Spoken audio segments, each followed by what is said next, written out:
Hello, everyone. It is your girl, Miss Natalie B. And you already know what it is. It is 6 p.m. on a Friday. So it is Free Your Mind Friday with the Healing Academy. And as always, y'all, I'm excited. Y'all know I be super excited. Don't judge me. I be excited. It's cool. Every day, okay? Every time you see me, I'm super excited, but that's all right. Life is beautiful. There's a lot of crazy out there. But manifest your life the way you want it. We talking about spirituality today, y'all. And I have an amazing guest, and you all do not want to miss this guest. So go ahead, take your time right now. Share, like, post, like, share. Okay, and while you at it, depending on where you watching this, go ahead, subscribe as well. Because it's for your man Friday with the Healing Academy. Your girl, Miss Natalie B. And my guest, as I already stated, is amazing. I have Phillip. Sir Phillip will be coming. We have some special treats for you all, as he will tell you when he comes up. He has some skills that he will be blessing us with today. So I'm going to go ahead and bring up Phillip. How are you, Phillip? Hello. How are you? Or Lip. Let me know how you want me to address you today. So you know what? Today, let's just go Lip. Let's just go with Lip. Let's call it a day. Real cash today. Exactly. Super cash. It's Friday. We can take the tie down. Okay. Exactly. Just talking about how I did my hair today. I am freeing the locks on Friday. Yeah, your inches are coming in wonderfully. Oh my God. It's crazy. It's absolutely crazy. Man. And then for everyone out there in all of the internet lands, if you do not know Phillip, Phillip and I are newly friends within the past couple years. Oh, yeah. Phillip, I met through Vanessa Glover, through the Melanated America family. He quickly became part of the team, part of the family squadron. And the more I get to know Phillip, the more I learn and the more I love him. So I know y'all gonna love him too. Okay. Thank you. Phillip, can you tell the people about yourself? Yeah, absolutely. I am a multitude of things, but one of the number one things I tell people is that I'm a storyteller. I love the purpose of story. I love the engagement of story. I love the community of story, which we will definitely talk about community of story today.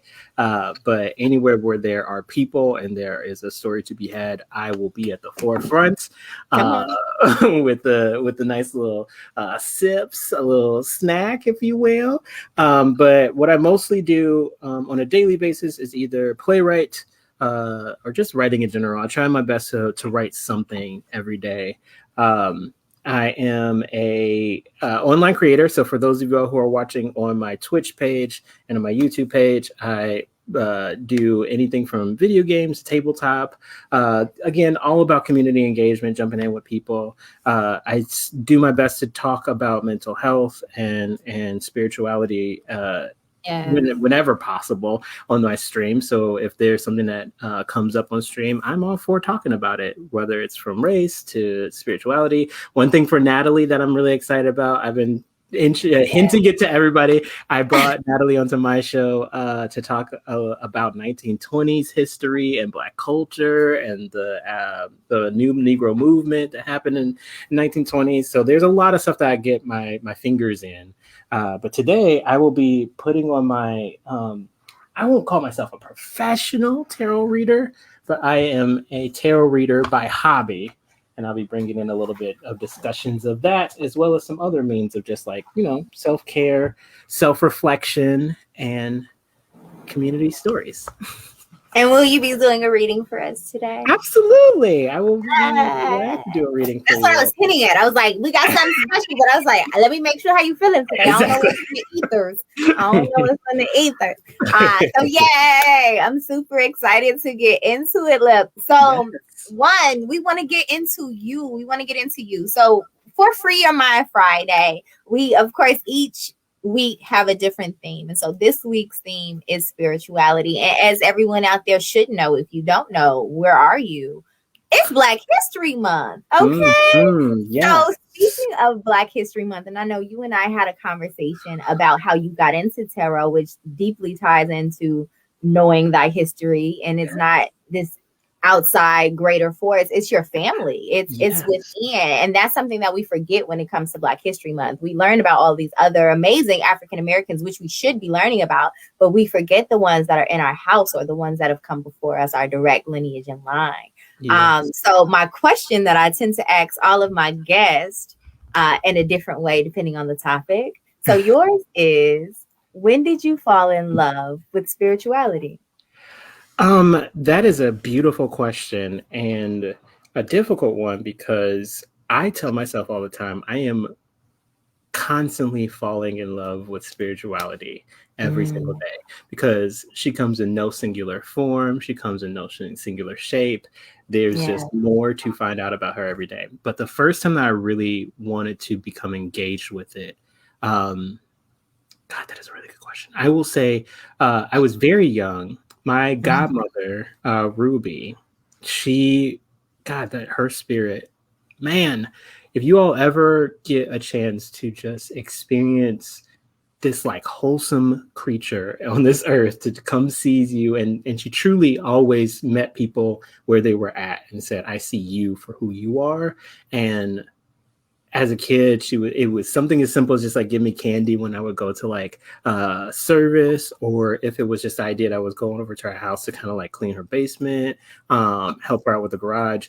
But from that interaction with her, I just learned that the true power of any source of spirituality that you may believe in, any source of joy or self-improvement, always stems from that which you give to other people and that engagement that you have with other people. So with her, she definitely taught me. I was like 19 years old, and she's teaching me concepts like metacognition. She wanted me to understand what it means to be within yourself and be within this temple that you have with yourself. Memories like her saying, take some notes. She was teaching you metacognition. Exactly. That's, to this day, that's one of my favorite words, and I'll talk about that today and what that kind of correlates with the communal story. But just the idea that your body is your body. People say it all the time, but your body is the temple, and what you bring into that temple, what you do within that temple, how you speak about that temple, all kind of correlates to what is your holy divinity, what is your divinity within that self. And so through her, my family and my godparents, my aunts, my uncles, they all kind of connected these paths for me and kind of created these stories with the different elements. My aunt is what got me into tarot, because one thing that I have so many things to say about that, but there's a lot of misconceptions about tarot. But one of the things that she was teaching me is about the concept of the wayfinder, how you use the cards to kind of find your way within yourself through this temple of your own self. So it all connects. It's all connected. It's all a part of the same story. Exactly. But yeah, I would definitely say that's definitely that's a beautiful question. I need to start implementing that question in my interviews now. Yeah. So I love brown sugar. So that's where the original question came. I don't know. I say that often, but I don't know if you caught that. It was, when did you fall in love with hip hop? Yes. Brown sugar. So now at every show, I ask the guests, when did they fall in love with whatever the subject matter is? Because a lot of times we just do what we do and we don't think about how it started, like what that seed was, that initial drop that turned into this river of our life. And it's like, whoa, what happened? What implemented that? So it's really cool to hear people reflect, because a lot of times we don't know until the question gets asked. And we're like, not at all. And when you said it too, I think one thing that happens when you ask a question like that is that you sit within yourself and you, like, as soon as you asked the question, I thought of like 8 different moments where I was like, oh yeah, that moment. Oh man, I really love that moment too. And then this moment, and you get to thinking about stuff that you never thought about before especially when it comes to spirituality and connection. You're like, there's a precipice in each of these moments that you have in your life where you're just like, this is ideal. This is it. This is lit. This is legit. And there's so many of those moments, and I'm glad that there's so many moments. I'm definitely blessed that there's so many of those moments. That's why it's a journey. Exactly. But love is the journey. A lot of people look at love like the destination. Like, okay, I arrived. I'm here. No, once you get there, you still gonna have some more stuff to do. Exactly. I'm gonna. I have some. it's going to be a little bit of education today. I got some notes. I got some things. I'm for being educated. Let's go. So there's some people that I attest to talking about this exact point that we're mentioning, the idea of like, it is all about the process and not about the end goal. Because one thing I do appreciate about spirituality, about faith, about engagement, about community, all of these things are active terms. Like, you cannot passively be a part of a community. You have to be a part of the community. You have to engage into yourself and being a part of the community. Same thing with spirituality. Spirituality, we do have this misconception that it's like, oh, I wish this happens to me. I wish that this can come to me. I want $1 million. But the actionable economy in that is that I have everything I need right now to do those things, to get those things. It's just a matter of being an active participant of that process and engaging in the process. The times that you are falling back on where you need to be, that's sometimes the most useful key to that.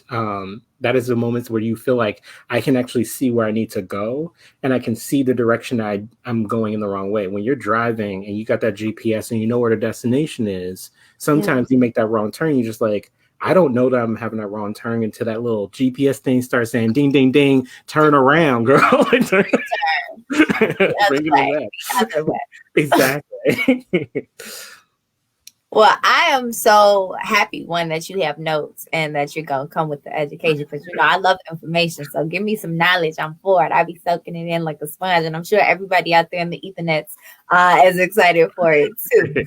But when it comes to spirituality, my next question, I would love for you to define it in your own words. Not, it doesn't have to be the accurate Webster's definition, but in your words, what is spirituality to you?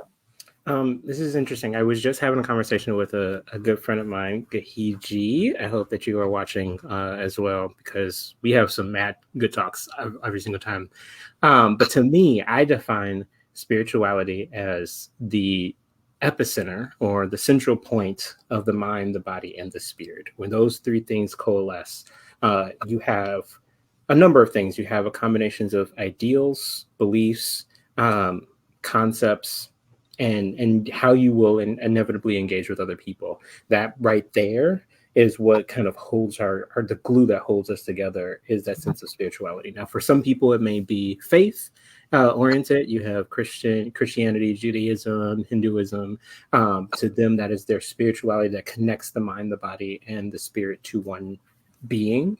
For other people, it's creativity, which is something that to my heart, I love those individuals who bounce between the different worlds, because life is all about intersectionality. So Absolutely. Using creativity as a form of glue, and then saying, you know what, Elmer's glue is not good enough for me, right? Sometimes I need to use Elmer's glue. Sometimes I need to use wood glue. Sometimes I need to use Gorilla Glue, but we won't talk about it. Yeah, get that Gorilla sometimes. That's exactly, that's super old.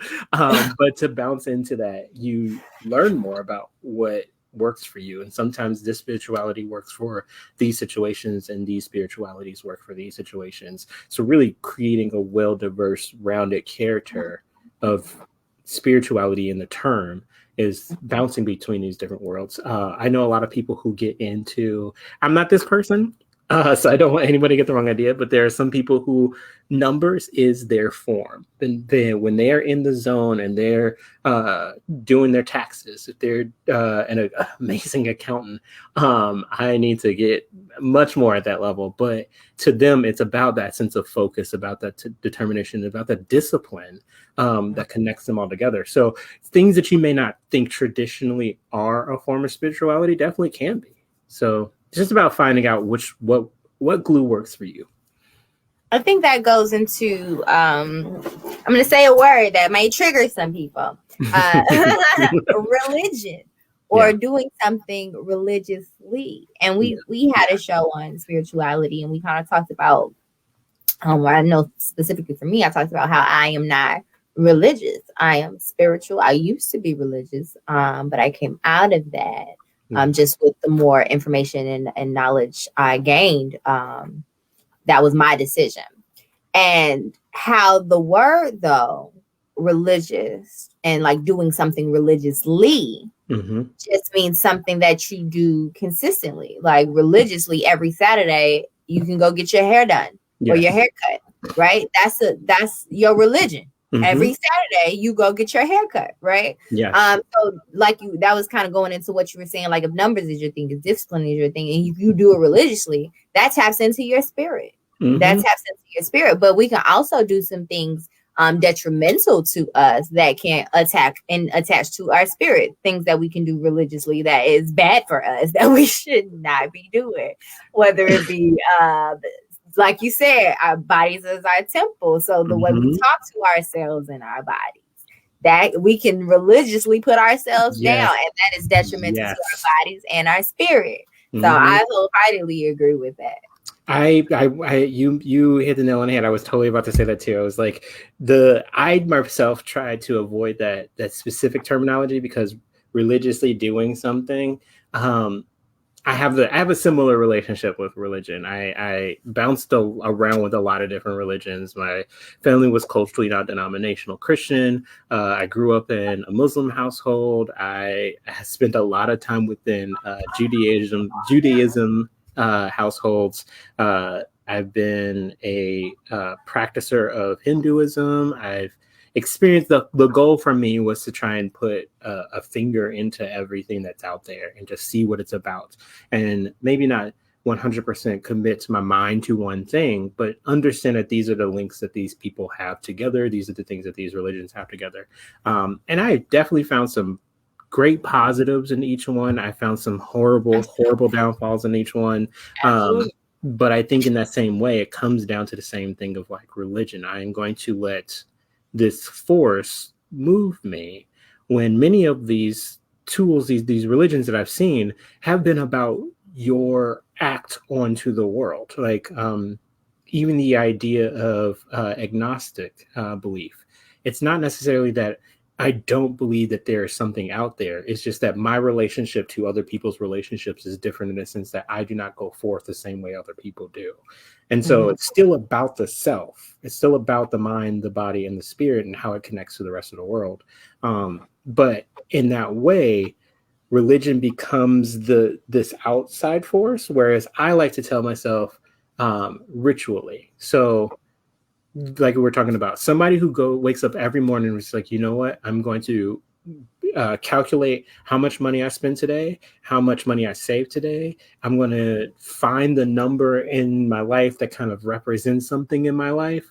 And I'm going to commit to that. Committing to that process every single day. It's a ritual. It's something that you are going within your own temple, and you're saying, I'm going to do this on a daily basis to build upon myself. Now, I like that terminology, because to that same point of those people who say, you know what, I broke up with this person, so I'm going to religiously find somebody else the next couple of days. In that sense, to say I'm ritually doing this, you are now actively putting yourself back into that temple, saying, this is what I'm doing to my own temple. And I think that it makes you, even if that's something that you do, which, you know what, no harm, no foul, do what you need to do for you. If this is something that works for you, if you can state that and say, I ritually jump from relationship to another relationship back to back with zero time in between, you now know that I'm an active participant of the decision that I'm making. Exactly. I'm actively doing this myself. And if it's bad, then I'm recognizing it as bad. If it's something good for me, I'm recognizing the good things that come from it. So putting ritual in there is saying, I am still doing that repetitive process that we've talked about before, but I am actively participating in this time. Because one of the things that scares me is one of the things that scares me the most is the idea of disassociating, doing something so much that you're just not even there. And you can very easily, in doing that, kind of get to a point where you're just like, where did the day go? Where did the year go? Where did this time, particularly within the pandemic, we've been constantly finding ourselves just being like, man, the hours are just whittling away, and I just don't feel like I'm there anymore. But if I have on autopilot, exactly, if you go on autopilot so much, you lose these opportunities to look back for that moment where you fall in love with spirituality again, and you can go back and say, oh, that moment I was there for, not this moment of like, man, I wish I was more participatory in that situation or that moment. Going back to what you were just saying, bringing it to the point of relationships, it can be the same thing in relationships. You get complacent in your relationship, and it becomes a routine instead of a ritual. You're not making a decision and a choice to actively be there with that partner anymore, to have fun with that person or talk to that person anymore. It's just like, oh, they're there. And then you look back like, what happened? Exactly. Yeah. And it's important too, when we start talking about relationships and creating a communal story, I think that it's very vital that we take the time to always look at the individual for who they are. I think the reason why I use the example of jumping from relationship to relationship is because I think of people who have this idea of who they're meant to be with, or like who that person is that they're looking for. Like, you know, typically when people say, like, what do you look for in a man? What do you look for in a woman? What do you look for in a person or a lover? One thing that people often do is set these boundaries for themselves, or set these goals for themselves, that doesn't necessarily give you that opportunity to know the person and formulate that relationship with that person. I think of examples of like people are saying, oh man, I really need to date somebody who absolutely has a job. And I can't be with somebody who doesn't have a job.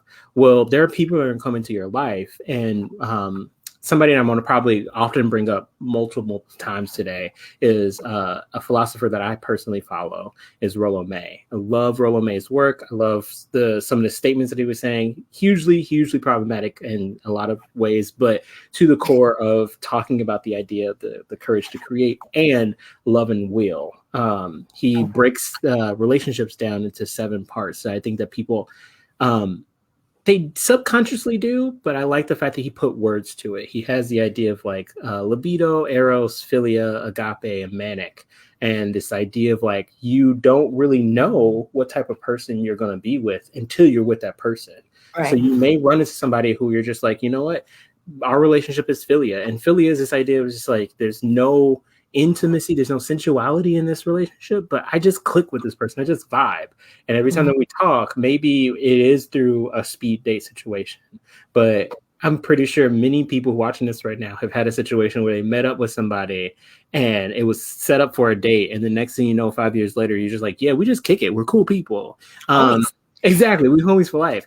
That sense of philia is something that you can't look for. It's not something that you can set a title to and then seek out and get it. I think that we live in a world where you can kind of like get on your keyboard and Google search, or get on Tinder and be like, I'm looking for this.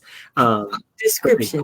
Exactly. I made a joke with a friend of mine saying, I'm going to type in one of my profiles saying, I'm looking for philia, and people are going to have no idea what I'm talking about. But the idea of saying, they're going to start filling in the blanks all the time. Exactly. It's like, ended some words that end with philia. That's exactly.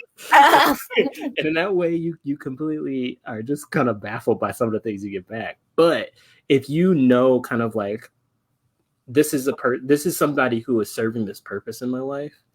They come into my life as somebody who's going to help me move forward in my career. This is somebody who I'm going to really understand my body and how I use it and how I experience it and how I enjoy it. There are some people who are just really going to open your mind to the world. I tell people all the time, Natalie Battles has unlocked this new section of my brain that is just talking about how social connection and how engagement with other people can be a superpower. And in that way, I would definitely say our relationship has a philia component to it. But one of the things that I like is this idea of the creative pair, the creative mindset is something that Rollo May kind of talks about, kind of going to every single time. You want to get to a place where you are shifting the narrative of not only your own story, but you're shifting the narrative of the universal story. And you can't do that without having these connections. And for you particularly saying, you know what, this person over here and this person over here are going in the same direction. What if they helped by putting each other's hand on each other's back and pushing forward? And what type of momentum can that create? That's been hugely that collective works. Exactly. Collective responsibility. Yes. It's taught me a lot. One thing that I found really like important about when I was like, okay, so what topic are you thinking of? Whatever, like let's talk about, what do you want to talk about, and let's come up with a topic. And when you sent me that topic, I was like, yeah, that's it. Typing up flyer now, like the end, send 2 seconds later, done. Like that was it for me, because it makes so much sense, and it's something that I think in society now, honestly, there is 50-50 is some give and take, because I feel like the way Western civilization and culture has manifested within people as beings, we are, this is mine, it's all about me and my people, or just me and myself, and not the collective. And we're getting further and further away from spirit that way. Yes.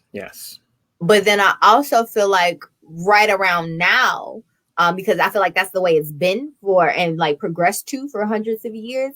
But I feel like right around now, we're in an awakening where things are shifting majorly, where it's coming back to that collective consciousness. And collective consciousness, I feel like I wasn't always there, at least that I remember. I might have been in a past life. Well, I might be a vampire. Y'all don't know my life. I don't. Natalie is 420 years old. Right. I see a picture from like 1910. That looked just like Natalie. That's why she know this history so good. Yeah, I need to say that. I was about to say that too. I was like, her knowledge of history, not just she was at every movement, y'all. I was in the back like, okay. Check that Martin Luther King speech. You will find a Natalie Battle in the back being like, in the back of the crowd. It's gonna be really close. It's gonna be like, find Waldo, or where's Waldo? Exactly. It's gonna be Natalie. Oh. I see her. But I say that to say, originally, that's not who we are as a people. Like, not even talking about American culture, but like taking that thing back to source, which is source of everything. I don't care what nationality, race, or whatever you identify with, was Africa and is Africa the motherland. Okay. Nice, you feel me? So when we go back to source, we're a collective people, because how could we make it otherwise? Yeah. Like, though Africa is this beautiful place, though they don't depict it that way currently, Africa is this beautiful place of wealth, of food and fruit, or whatever you need. You got sunshine, you can grow your own whatever. But it was a sense of community. It's that village. Yes. It was a village mentality. Everybody had a role and a responsibility for the collective greater good. And again, this Western civilization and culture, it's for lack of better words, like, it's a sickness. It's just it's a sickness and a disease that's spreading across the globe, and it's so because we can't survive that way. Like, that's a system and a relationship to each other that can do nothing but implode, because how much can you do for real on your own like that? So we have to connect back. I feel we have to connect back to spirit, connect back to source. And then we have to know that history. We have to know that that's what our people originally did. We have to know what those tribal rituals were, what that hierarchy was of the tribe. And we can start adapting those things in 2021. Of course, put a little 2021 flavor on it, because we got that. And we got that African American sauce now, Yes. But taking what our ancestors did and molding that into something that's palatable for 2021 in our lives now. Yeah. And that's, I feel like, one of the biggest ways how we can connect back to spirit, because they knew, like, they were on it in many, many different ways, but we're losing that slowly but surely until we take control of it and say enough is enough. We need our history. We need our spirit back. Yeah, I will definitely say too, speaking to that, this time right now, it is very vital for those of you all who follow zodiacs, who take after our mother Harriet Tubman and her star following and stargazing. You also know that we are reaching a point of the age of Aquarius, where change is hugely shifting. 2021 for numerologists equal the number 5, and 5 is all about the idea of shifting gears and shifting focus. But yeah, to that same point, there is a sense of unity, and that the spirit is making a joint understanding of prosper right now.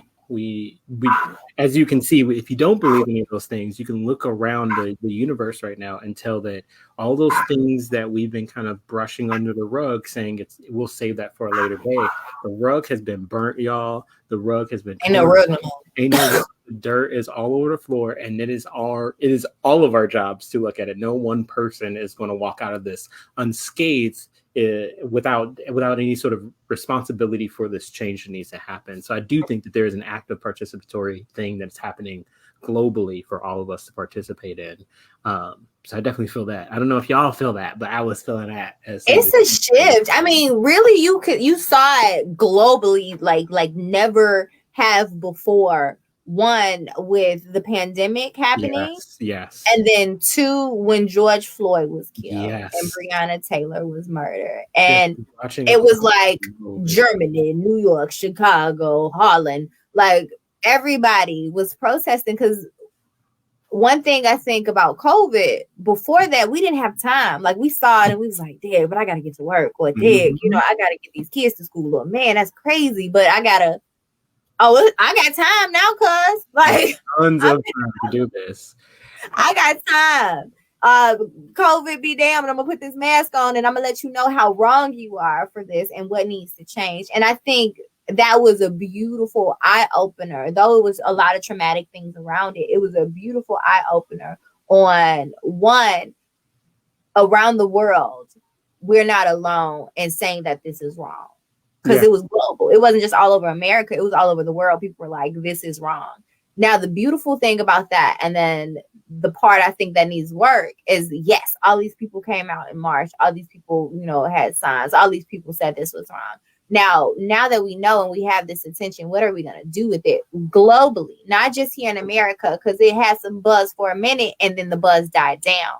What action are we going to put behind this when you have all these people, and people can say what they want about the riot and the looting, but those were angry people who thought what happened was wrong. For the most part, it was some stupid ones that was just trying to come up too, but for the most part, or I'm not even gonna say stupid, it was some products of the system that was created to be 100.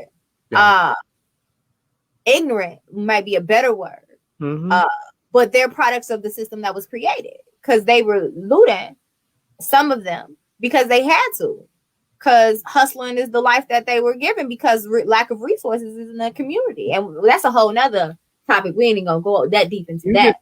You just mentioned three major things. I was like, oh man, I literally was just like, I know Nat is going to hit this point, and as soon as she's going to hit it, I'm going to definitely attack with this information. I've been thinking, I've been trying to tell the public about a lot of things, particularly with Joseph Campbell and the hero's journey, which will go back to the tarot cards, but then also Rollo May. I can't stress enough. If you guys ever get a chance, The History to Create by Rollo May hits a lot of points of what we're seeing right now. And this man wrote this back in 1969. And the truth that still settles today is horrifying, but then also it's so uplifting too.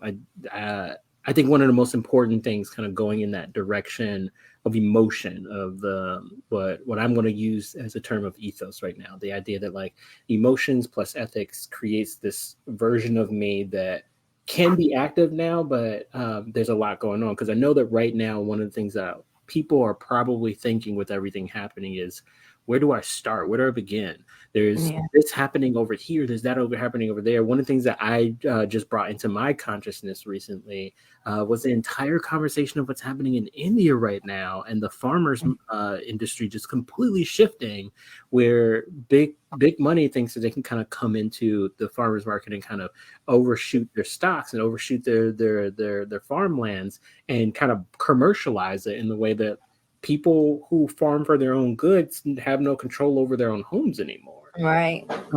Those folks, I don't know if you heard about the news, but it's really crazy that there are actually millions and millions of people holding up some of the biggest locations in India. Farmers just sitting there creating an entire city within this one bridge plate, because they know that as long as they sit there, they're causing a commotion. They're causing stoppage on those oppressors that are coming down on them. And it's at the point where people are getting involved from all spans of that area. It's happening in one city, but people from all over the country are coming in and bringing entertainment to each other, bringing food to each other. They tried to cut off the electricity in the area, but then there's people that came in with generators. So there's constantly folks that that energy. Yes.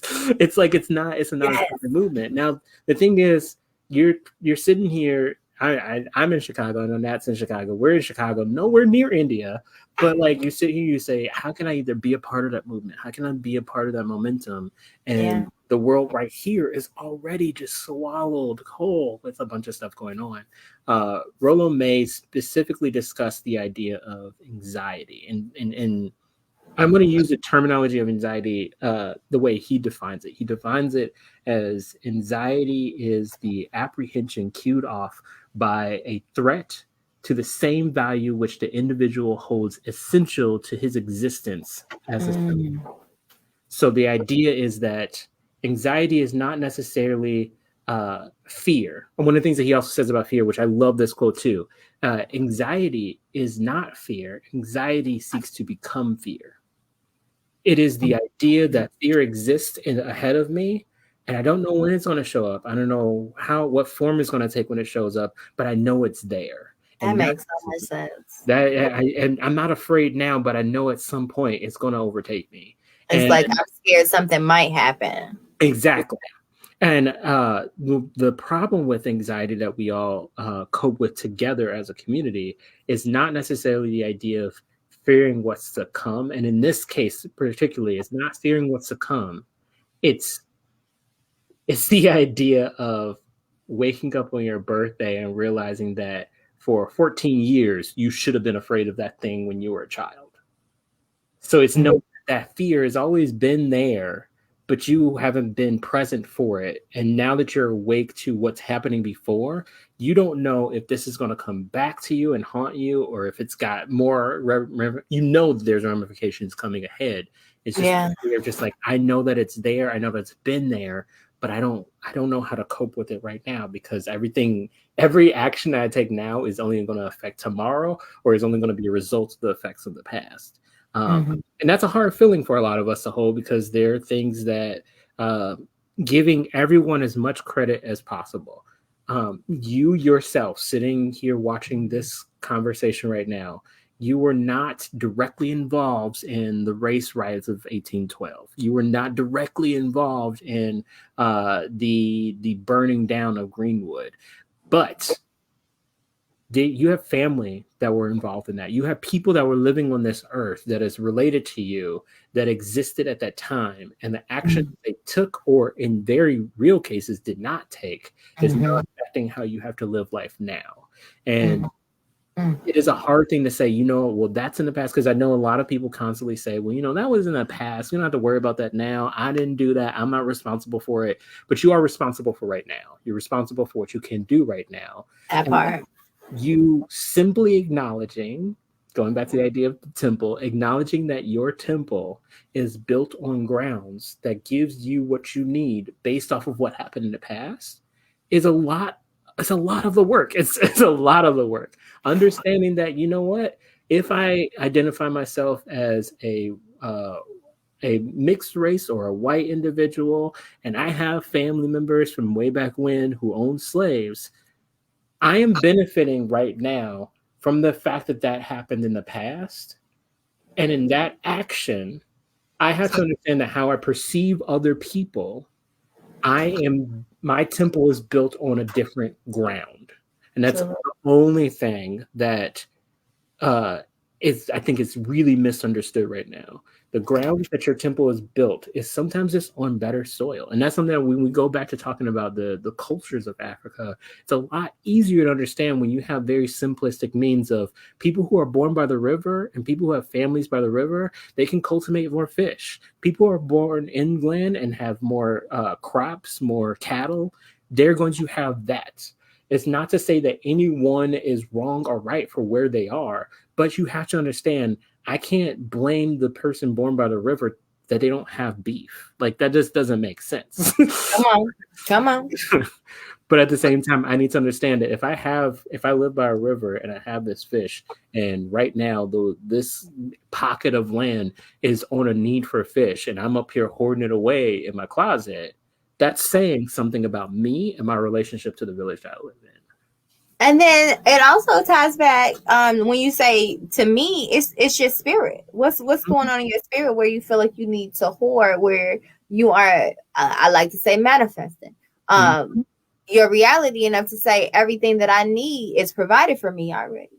Yes. And that's where anxiety comes in, because we're not teaching that. We're not teaching the metaphysics of it all, the not tangible, the not right in front of you, but low key scientifically proven that we attract what we put out. So if you're hoarding because it's not gonna be enough, then it's not gonna be enough, boo. Exactly. But it's not gonna be enough. But if you like, what I need is already provided for. Mm-hmm. So if I give, I'm gonna give back or whatever, or I'm gonna give because I know I'm already secure. That's the energy that you're gonna live in, and that's the energy that you're gonna get back. And especially how you just approach people. I'm going to always kind of tie this back into the idea of the community story that we're telling. At the end of the day, it's all about how you are engaging with other people. Now, it's one thing to walk up to somebody and be like, you know what, your disposition is so crazy. I can't believe that you're going through this thing. And my heart goes out to everything that's happening to you. And I think about the idea of people who aid others in charity and other people who aid others in empathy. The idea of like, I give to you because I'm looking at you and I see that you don't have it as good as I do. So I'm just going to give it to you because you deserve it. You're just going to have it. You're going to have it. And I feel sorry for you. That is a very different gift than saying, you know what, you need this, that, and the other. I see that like, you were talking about you needed this new couch. You know what? I got a couch in my closet in my garage real quick. Did you all want that? I'm not doing anything with it. You can have it. That is a completely different approach in just how you're engaging with other people, because now it's not so much saying, you know what? I have so many other things that are different than what you have. So let me just give out of the sorrows of my pocket. It is saying, let me see what people need and let us balance each other out. Yeah, maybe I do have a wealth of fish next to my river, but if you all need fish for tonight, I got some, yo. Let's just come on, we'll do a fish fry together. It ain't no thing. And that's that communal spirit. Again, going back to what we once had, because we were all we had at one point. Exactly. And again, that Western mindset and culture, the of the sickness it is that spreads is in us now, where we behave like them, just straight up being 100 about it. Where before, not even talking about taking it all the way back to Africa, that tribal mindset that I was talking about, but just so much so of in slavery, we had to look out for each other. They weren't gonna come help us. And then even outside of slavery, when you're looking in the early 1900s, 1800s, and then again, like 1920s, even 1940s, even, which again was not that long ago, y'all, in the grand scheme of things. When we had to stay like 3 families in a studio apartment in tenements and different things like that, we had to look out for each other. And I've heard accounts from people that are like in their 80s and some people that are just 40 something, who's like, okay, my mama just took in the kids from across the street because their parents died or they was on drugs or whatever. And we was broke too. Like, we didn't have it, but they were rich in love. They were rich in spirit. They were rich in kindness. Yes. Enough to be like, I don't have an abundance of money. I don't have an abundance of food or things, right? But what I do have is space. Even if somebody got to sleep on top of somebody on the floor, I got space. What I do have is another cup of water to put in this soup to make it stretch out a little bit more so you can eat. You know, and that's the type of mentality that I feel like we had to get back to as a people, for that collective spirit to come back. It's, I'm not going to look down at you because you don't have, because we become very materialistic. And that's the consumer society that we live in, right? The capitalism and all of that. But I'm going to look down at you because you ain't got the new J's or the new iPhone. I'm going to talk about you. And we're not correcting these children because we're giving them everything and they think that's life. That's not life. No. Baby. Not at all. I always bring it to this when we talk about spirit, and that you already connected that to astrology and the stars and everything. And alignment is really just about alignment for me, right? Even when you were talking about the people that come into your path for different reasons and to teach you different things. Yes. That's you being in alignment and knowing that you don't have to hold on. Is that hold on, just like I'm gonna hold on to my fish. You don't have to hold on to these people that come into your life because you want them to fit in a certain peg. If they don't fit in that peg, let them go. If they're not meant to be in your life forever, let them go. Right. So it ties into that. But I say alignment as far as universal energy and spirit. We're like, if people really move there, all the BS out the way. Mm-hmm. Like move out the clothes, the shoes, the job, the everything, the irritations of life. Move all of that out the way. Do you know we're just the right amount away from the sun not to be burned to a crisp? Exactly. I Do tell you know people we all the time, floating out in outer space? Like, why are y'all mad at somebody because of the color of their skin? Why are y'all every being out there is, what? if we're talking about capitalism, every human being out there is one paycheck away from being homeless. Everybody. Every single person. There's not a single person out there that, if this alignment of yourself, if the alignment of the society does shift even a minutia, your entire identity of who you are as a person, we've seen it. We've watched people who have been, like they say, oh gosh, the mighty have fallen. Yeah, you can sit upon the highest pedestal ever, but all it takes is just one shift of the earth plates to now you're living underground. Absolutely. So it is something that you always have to think that at the end of the day, it's all about relationships. Right now, one of the things I'm learning a lot in this pandemic as well, my health in the past 8 months, I've had 2 kidney stones that I've had to pass back to back. And one of the things that was strange to me is that the first time that happened, I was sitting in the hospital, and the woman that was helping me out, shout out to all the nurse practitioners, the emergency room helpers. They are doing the thing. Heroes out here. Exactly. I was sitting there, and this woman, you could tell she was stressed. I was stressed. But one of the things that really, man, I just wish I could hold that moment for everyone to see, but to watch myself be in severe pain. If anybody's had to pass a stone, I am terribly sorry you went through that. I wouldn't wish it on my worst enemy. But me being kind of doubled over in pain, and this woman just sitting there just being like, what can I do to make you more comfortable right now? What can we do to help make this situation a little bit more livable for both of us? Because it breaks my heart to watch somebody like you, as young as you are, going through something like this. And I looked at her, I was just like, honestly, you asking that question just made a lot feel better, because when you're sitting in a room where there's already this huge fear of I don't know what's happening inside this space, and in a hospital during a pandemic, I don't know what to think. I don't know what to process. There's not a lot of information that I'm understanding of things. I'm in pain. And right now, my processing of understanding how to communicate, how to engage with people, how to be a human being right now, it's all focused on me not to feel pain on my side.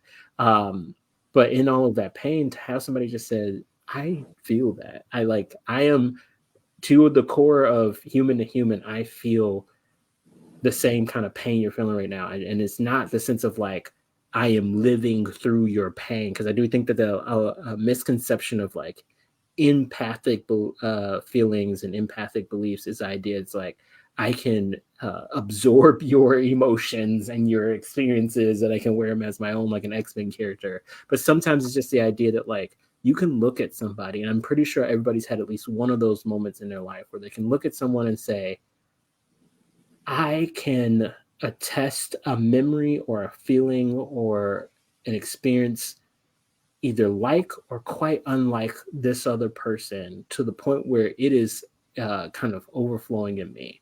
One of the times I think of is the experience of watching people reconnect at an airport. You see, especially the soldiers that come home, and then the parents are sitting there, and that kid. The kid doesn't know how to contain their feelings. It's all just in them in this light. And you look at that, and you can think of every moment that you can even remotely feel that way.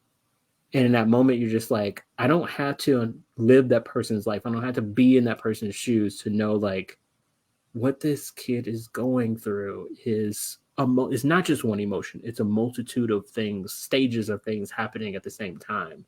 And for her to kind of it was really super meta.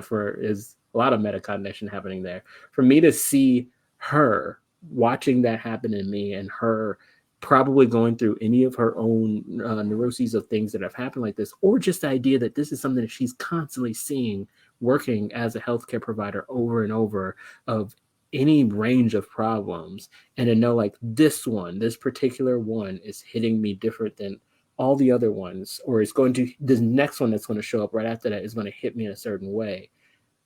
That to me is where anxiety and mental health and understanding mental processes can be most beneficial to you and most beneficial to us kind of telling this creative universal story. I can feel these little moments that are happening across the globe right now. The pains of people that are the anger that's happening in India, the pain of the family of George Floyd, the joy, the sheer joy of the people who who are really deeply depending on Joe Biden to kind of step in and make this shift, and know that him stepping in office means the divine nine and how they experience Kamala Harris. Like those emotions are a lot to just know that they're all kind of simultaneously happening in the globe right now. But the frustration of the people in Texas. Exactly, the frustration, the disparity. Like the thing is, one of the things I was telling my mom, we have family in Texas as well, and we're just like, we had a couple of those moments where the power went out in the middle of winter, and the water freezes here. One of the things that a lot of my friends here in Chicago kind of make light of the situation, but it's a heavy thing to understand. Here in Chicago, we've become accustomed to when the faucets are going to get cold, we know to kind of like turn things up. Sprinkle a little water. Right. We know that if the power goes out, y'all better get as much stuff up against these windows as possible to try and make sure that this air doesn't come in. We've all kind of had understanding of that because we have preparations for these things, because that's just kind of how Chicago is. The element we live in. Exactly. But same thing with that river town versus that inland town. You have a city that is not used to any of this stuff happening. They were not prepared for a lot of this stuff to happen.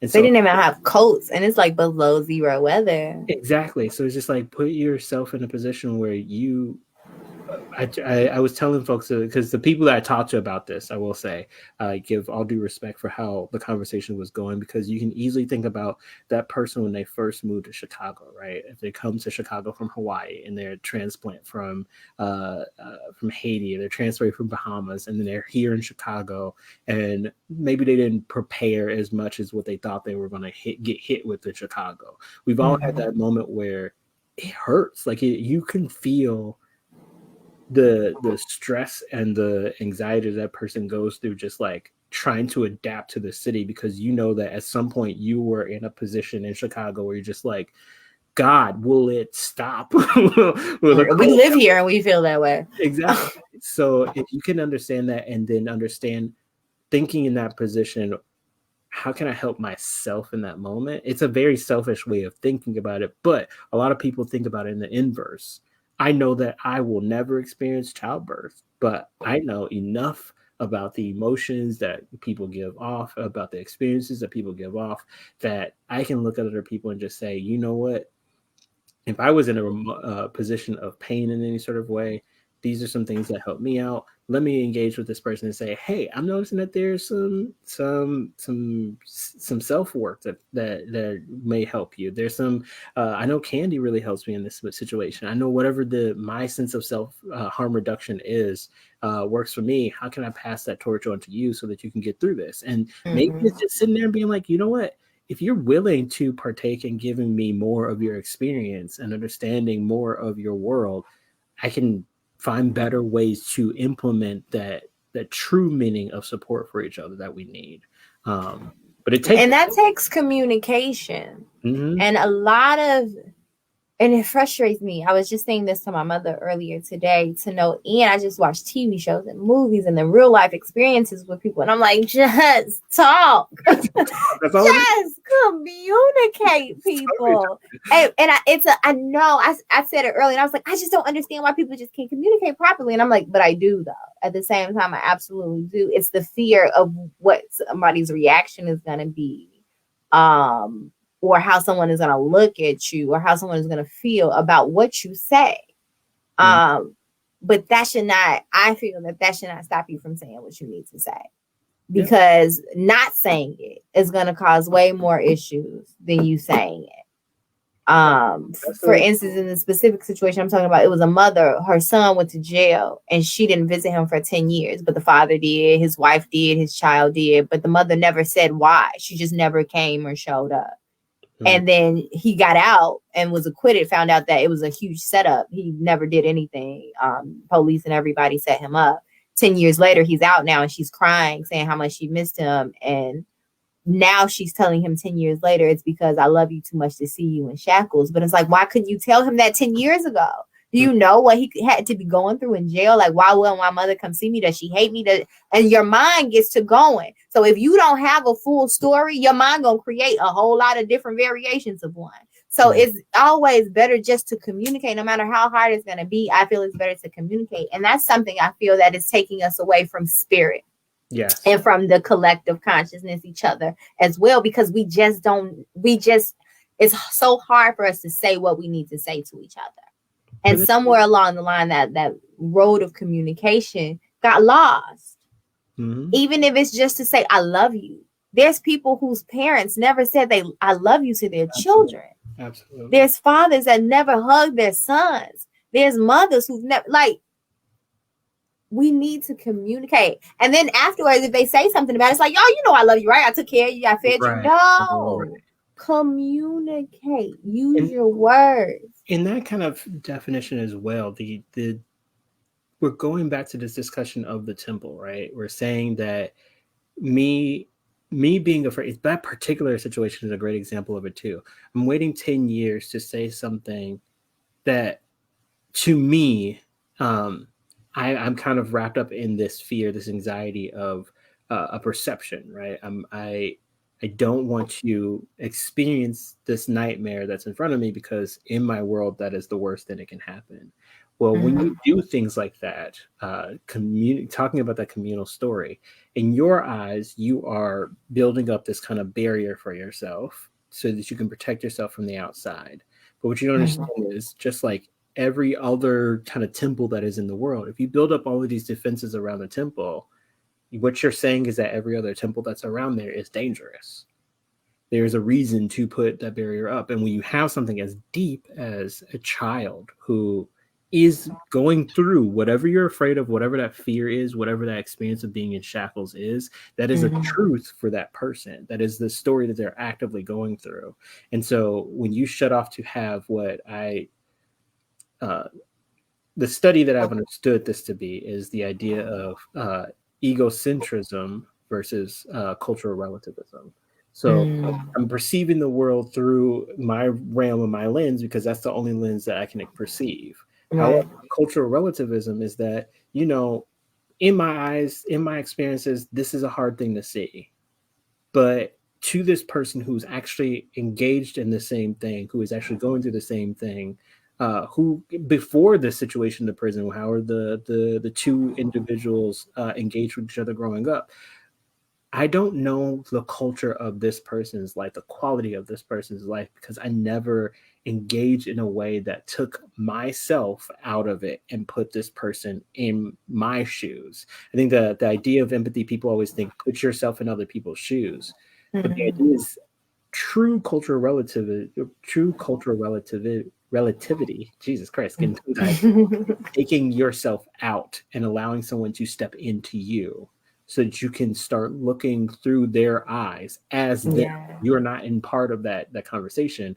And I think it's very hard. That's something that both Rollo May and Joseph Campbell talks about, that the true idea of creating that collective consciousness is being able to let go of that element of yourself, to let other people live through you so that you can understand that I am not just one lens. I am a multitude of lenses looking at it in that perspective. And it's not easy to do, but it does take a lot of practice, a lot of discipline, but that's why we do these rituals. That's why and that's another thing too, that leads to us being divided. When we only see things from our perspective, we can't let anyone else's perspective in, so we can never fully understand how they feel. And then going back to the communication piece, a lot of people don't say how they feel either.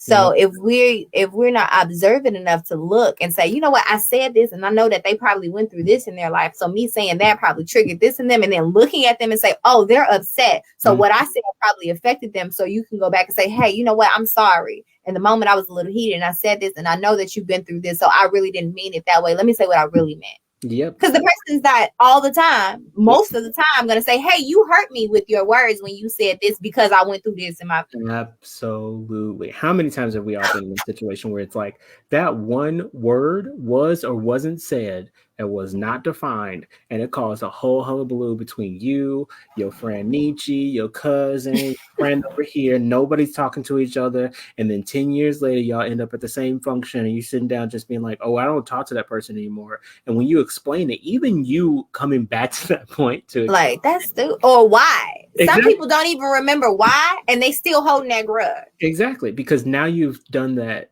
thing that we talked about. We put yourself on that autopilot, and you let that sense of anxiety or fear kind of control the narrative, kind of control what you are. You're not an active participant of that conversation. You weren't an active participant of that moment. And I do want to say this because I think that it's important for me to make sure I disclaim this, because I do know everybody has their own ways of processing things. And I definitely understand that across from me, there's something that's very different than who I am as a person. It's somebody who has the ability to completely compartmentalize. And that is a very structural. One thing that I've learned about myself is that sometimes you do need to just know how to put something in a drawer, close it, and then leave it be. But you have to also understand that if you keep putting things in that closet, if you keep putting, and I'm saying this metaphorically, the drawer not gonna shut. Exactly. After a while, the closet gonna pop open. You're going to end up being an older individual who then spends a lifetime in a house full of things, and that's something that I personally have done studies for. Mansions. Mental mansions is something that, honestly, to be very forthcoming, helped me understand my grandmother in the last few years of her life. She spent a lot of her life putting the racist comments. She had people telling her she wasn't going to live past the age of 20. She had people telling her she was worthless, and that stuff affects you. And one of the ways that we, especially as people of color, learn to adapt, especially women, have to learn to adapt, is that sometimes you just fold that up neatly, put it into a drawer, and say, I will worry about that later. Yeah, I got stuff to do. I have to keep funcking. And what ends up happening is you keep doing that eventually you'll get to somebody like my grandmother's age, where your mental health isn't a constant machine that you're working. So when you start getting to that moment where it takes more effort for you to get through a day, or Alzheimer kicks in, you will be in this household full of containers of memories, of pain, of grudge. And the thing is, we want to sometimes say, like, you know what? I took that process and I say, if I can, I know it's not always easy, but if I can, I really want to take the memories that really matter. The birth of my niece, which is, I tell you every day that girl gives me so much life every single day. But the idea of seeing her, the idea of like having her in my arms, these moments that I'm spending with her right now, I'm like, I want that to go into my keepsake drawer. I want to be able to have that moment where I am in a mental place like my grandmother was. When I open up drawers, I'm pleasantly just surprised by the memories that I put away. But it's all about you doing the investments now. If I'm putting away the pains and the traumas, and I'm living the happiness now with no sense of like investment of those memories, those torments. You're gonna have to pull those drawers out and clean house. You're gonna do a spring cleaning. Right. You gotta do that spring cleaning. But when you do that, you always want to be able to say, you know what, even if it's the bad stuff, I want to be able to open the drawer and know that I can manage what's inside. But if I do work in saying, I'm going to have that hard conversation with that person, I'm going to do that action that I told myself I'm going to do, but it's just too much right now. I need to put it away. It's going to stay too much. It doesn't get easier inside the container by itself. Right. It just grows and get bigger. You have to be the active participant of that to get better. And sometimes it does involve other people. And I think that's the scariest part of you dealing with your stuff, is that you know that a lot of stuff involves other people. One of the most powerful examples of that, I am going to kick myself because I completely forgot her name. Malala. I think that's her name. I will look it up and make sure that I have it later We'll on. put it in the comments. Yeah. But the little girl who was shot in the Middle East, she wrote an entire book about it, and I read a couple pages. I've been meaning to actually fully buy the book and read it all the way through. But just hearing her story about how she lives in a situation where guns are just a common. I mean, here in America, it's the exact same way. Guns are just a commonality. They just happen, and to know that that sense of hatred was indirectly given to her through a literal bullet in her face that kept her alive, and then for her to say, "I'm going to do the work to find the person who did this and forgive them." I don't. That's a person. Let me just tell you. That's next level. Yeah, that's next level. But if we're talking about the idea of taking you out, and I'm afraid to use the word ego in clinical terms or in its philosophical terms is the idea of you in relationship to the rest of the earth. So super ego is somebody who is completely obsequious to the rest of the world. I give up everything to the world, but I'm also that person who's just like, I will give people pieces of myself until I have nothing. That's super ego. Ego is like, I need to help out. I need to be a part of the world. And then id is, it's all about me. It's all about who I am. I don't see anything else in the world. I just see me. The idea of us balancing on that sense of ego, what she's doing by doing this is something completely different. We don't see super ego because she's not giving up on herself. She is, in fact, standing up for herself, standing up for that temple to say, you know what, I release you from becoming another item in my drawer that right. So it's still ego, but it's an ego in a sense that it's so empowering because now she is making it about someone else. She is engaging in that person that honestly, you can go your entire life. Most humans that I know will go their entire life and never want to look that person in the eye again. Never want to experience that person. But as long as that person lives as a character in your head, then they are going to define your story. They're going to constantly show up in your story. They're going to constantly be a force in your story. That brings up the whole concept of forgiveness and allowing people to live rent-free in your psyche. Yes. Like whether it be bad relationships or your parents or someone who hurt you or any of those things, where when we don't forgive them enough for ourselves to go and live a full life without having them affect us anymore, because they've already did damage. Yeah, they already. But when we allow them to live rent-free in our mind and our mental mansions and all up in the drawers and the closets, we are still allowing them to hurt us further, even though they're physically may not be there anymore. No, they're gone. So we're giving them a satisfaction of continuing to hurt us, even when they're not. And we're kind of dealing with that when we're taking it back to that Western culture and civilization. They're living rent free all up and through us because it's been passed down now. You know, I always refer it back to the Willie Lynch letter. He said it. He's like, if you do what I tell you to do, you got slaves forever. Yep. And that's what we're living in the remnants of right now today, is quiet as it's kept. Because we have to know that part of our history to really fully heal in a way where we say, no, you won't live in me anymore. You're not going to live rent free. You're not going to pop up when I'm 99. You're not. I'm going to love on me. I forgive you. I don't hate you. Because that's another part of it too. Because it can go real left when you're trying to do the right thing for your people, but you hate someone else. I don't hate you. No. You don't have to take up that much mental space for me to hate you. I just love me enough to do what I need to do to make it better, my life better for me and my people. Yeah, I say it all the time. I do not have the CPU memory for hating on you. That's not a program I can install on my computer. I ain't got the space. Not for that. I got a whole lot of ROM left. I ain't got it. Yeah, I don't have space for that. And that what Ryan? What I used to tell people, I used to be like, you wasting my free minutes. Back when it was free nights and weekends. Base when it was free, I used to tell people, like, you wasting my free minutes. Go and get off my line now. I don't have the time for you. I have the time, but it ain't for you. Okay. And I think that all comes back to spirit. And it's like, once we really, it's coming out to know thyself. Right? When you know yourself. Truly know yourself. Truly, not what the mask you're trying to wear today, but like really sitting with self long enough to be like, hey, who am I? What do I want? What are those trigger things? What are those beautiful moments that led me to who I am today? Even if those were some of the trigger things, what were those positive things? And really dive into who you are, your mental space, and then where you want to be. All of that connects you back to spirit, because at the most beautifulness point of it, the most beautiful point of it is like, okay, I'm here and I'm here for a reason. And my divine energy, whether it's masculine or feminine, we both got both. Exactly. Right? Exactly.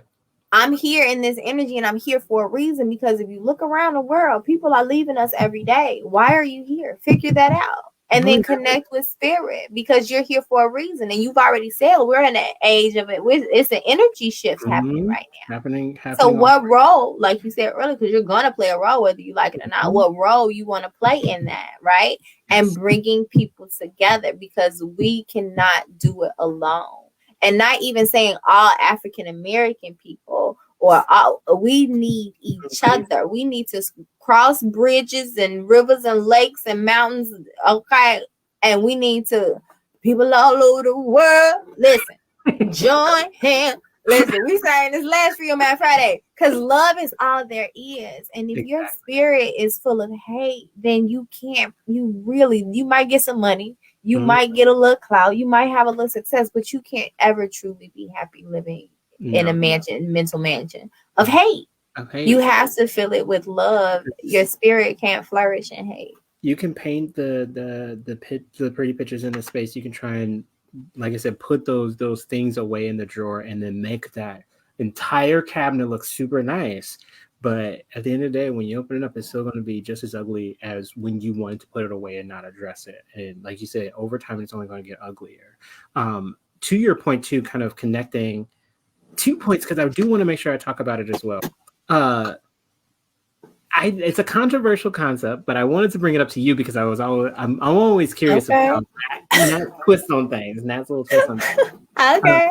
So a part of the Courage Parade, there's a very interesting section that is speaking a lot to what's happening right now in society, because we commonly separate three major parties in big situations like a pandemic or a riot or a huge movement. You always have the concept of the artist, the concept of the thief, or in this case, what we've been saying right now, the looters and the rioters, and then you have the saint. I know it's controversial right now to kind of consider the thief or the rioter in this conversation, but the theory that I've always been interested in is that the artist, the thief, and the saint are very similar in how they affect the communal story. Now, I say this specifically because I'm going to break it down in a lot of different ways so you can tell me how you feel about each. One of the major points that links these three together, at the end of the day, these three individuals in society are trying to affect the narrative. The artist is literally painting the picture of the movement, which will then be depicted for ages to come, understanding this is how we're shaping the narrative of today's story. The thief, or I've been messing around. I don't know that some folks I've read in like comments talking about this, saying like the looter or the shooter. I don't know how I feel about that. But specifically considering the thief historically has always been the one to see society for its flaws and exploit those flaws. I am changing the narrative by putting into people's face the very aggression that needs to happen in this world. This is what's wrong with society that I have to take from it to give to other people. And when they talk about the thief, they're literally kind of discussing the Robin Hood type, the person who comes takes from society and gives to the people. However, a lot can be said about rioters in this way. I am giving you discomfort in public. I am doing a die-in inside of a church. I am walking and marching down Lakeshore Drive. I am going to the banks. I'm going to the state hall. I'm making you all feel uncomfortable by being here for a specific reason. I'm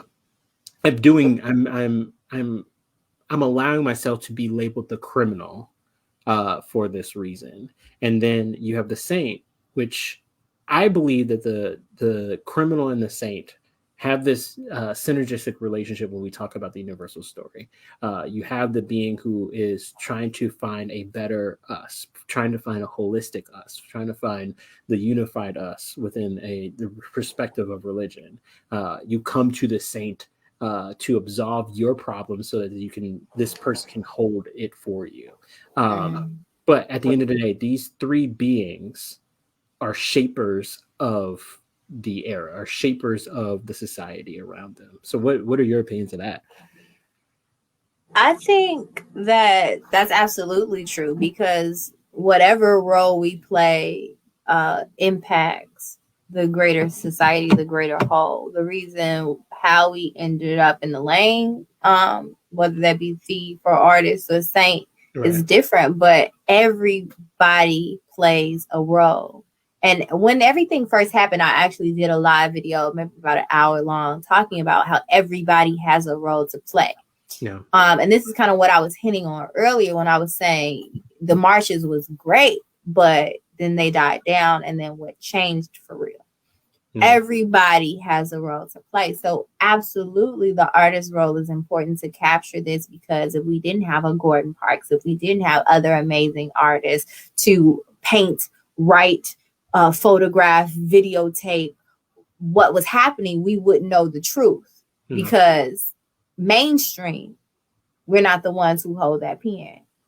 So if it wasn't a photograph to say, hey, look, people, this is what happened. Because what went crazy, I believe it was the Chicago Defender, if I'm not mistaken, that published the pictures of the people being lynched down south. Yep. If it wasn't for that picture in your face, hey, look, this is what they're doing to us, movement would have never happened. You know what I'm saying? If look, this is what's happening. So if it wasn't for those artists who dared and sometimes sacrificed their lives to write the story, to take the picture, to write, you know what I'm saying, to paint, to do the things that they did, so that we have those remnants of the truth today, and us being those creators now, so that the future can have a better truth, then where will we be? You know? Where will we be? And then on the other aspects of that, for the thief who may get the bad rep, and people say we don't need that one, right? But we do, though, because like you said, it brings awareness to the system. On Tuesday for the Breathe Experience, we talked about systematic oppression, or institutionalized racism and systematic racism, and how it's embedded in the system.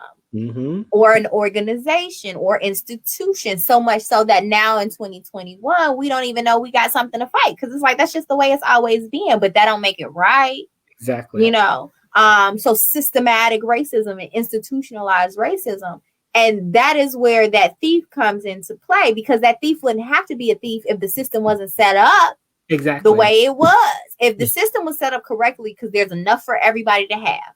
There's enough food for everybody to have. There's enough money for everybody to have. There's enough houses for everybody to have. There's enough water for everybody to have. Enough gas for everybody to have. It's enough for everybody to have and live comfortably in this world. But because of capitalism, and because of somebody got to be above somebody, and we already know who those people are, so ain't no point in mentioning names. Exactly. Because of that, and they're the ones who set up the system, then we have redlining that happened. And we have things that's happening, like in Texas right now, when people dying of cold in their house. Actually, and we have Hurricane Katrina that happened, where people told them straight up, and they knew, like, if a storm hit big enough, the levee's gonna break.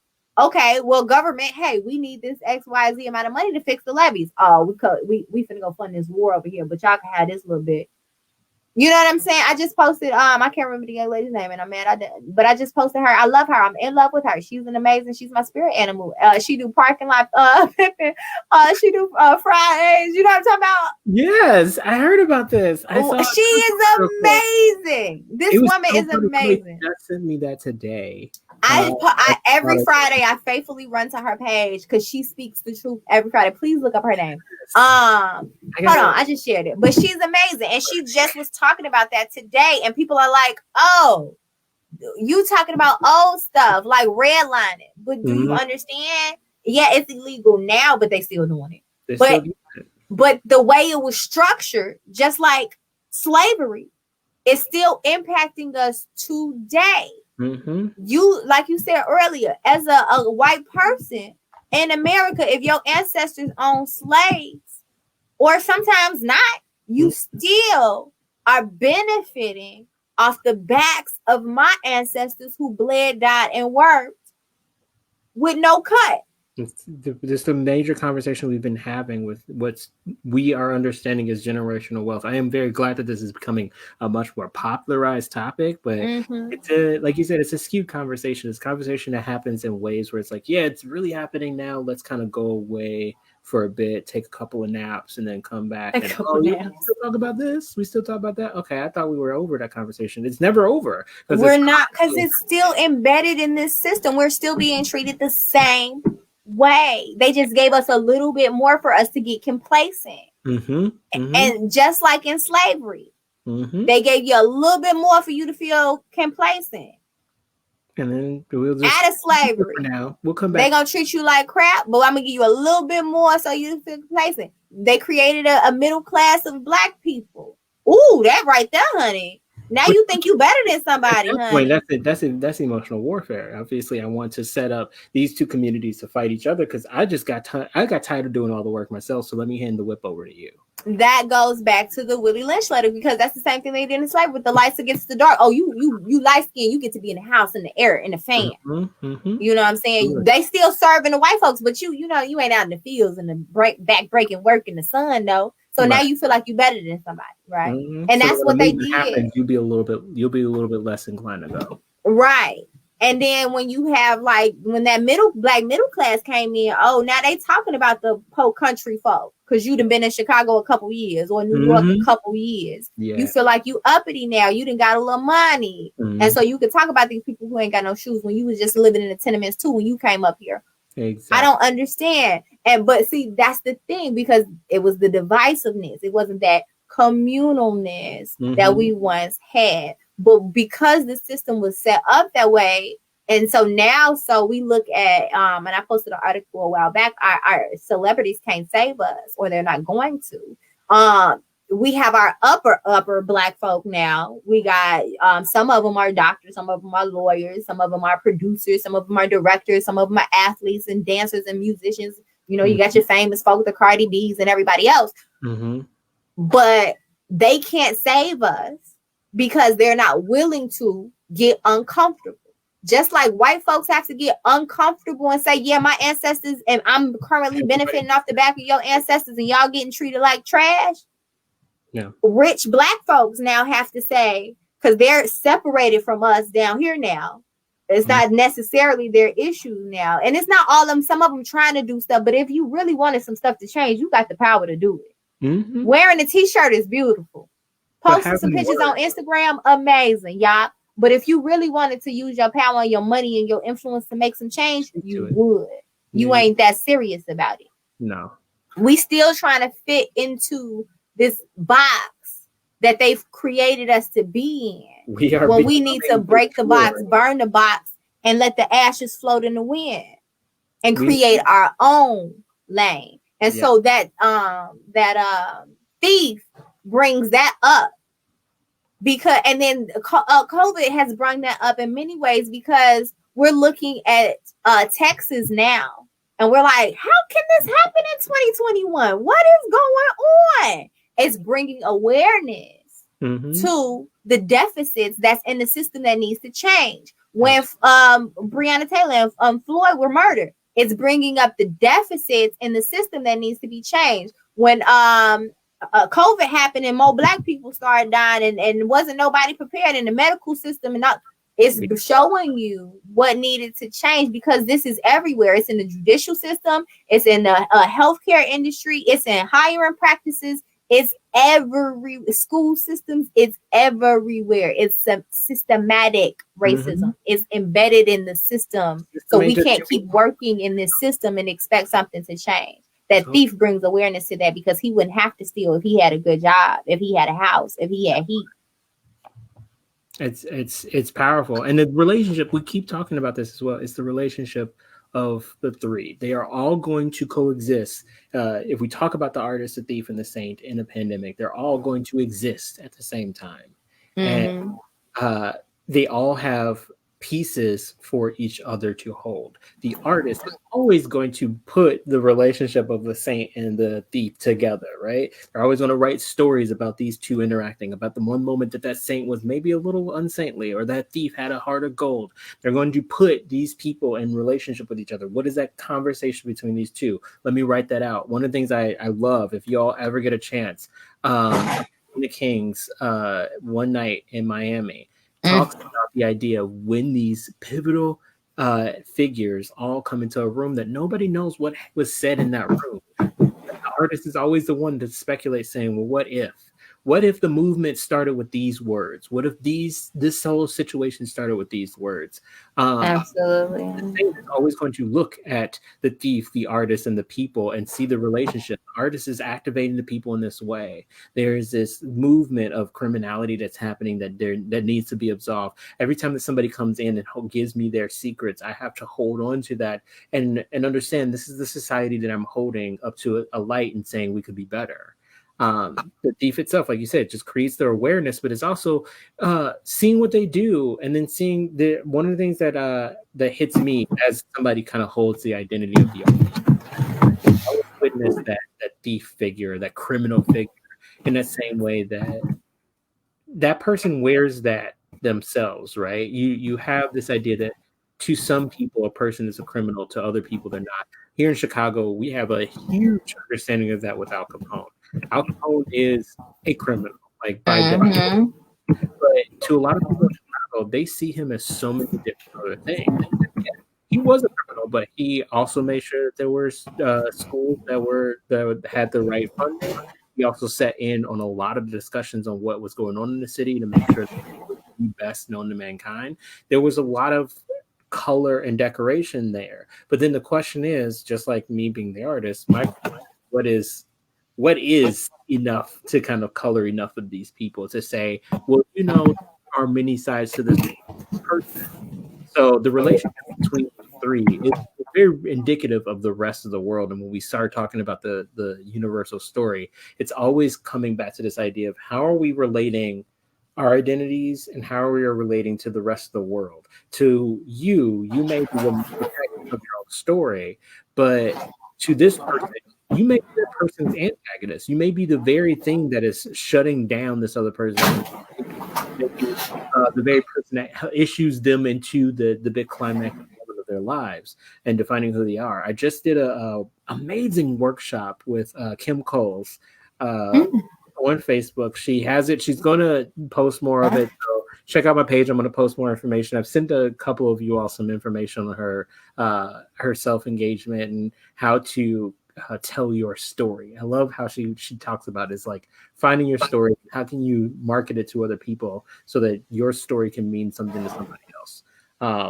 And the workshop was super enlightening. It hit a lot of points, and I made a lot of good friends from that workshop alone. But one of the things I really love what she talked about is the fact that your story ain't got to be about you. The that you have going on in your life. We were talking about some of the traumas. I think that it's I don't say it's not easy, but it's more comfortable for us to understand that the events that traumatize us or that change us in a way is ours.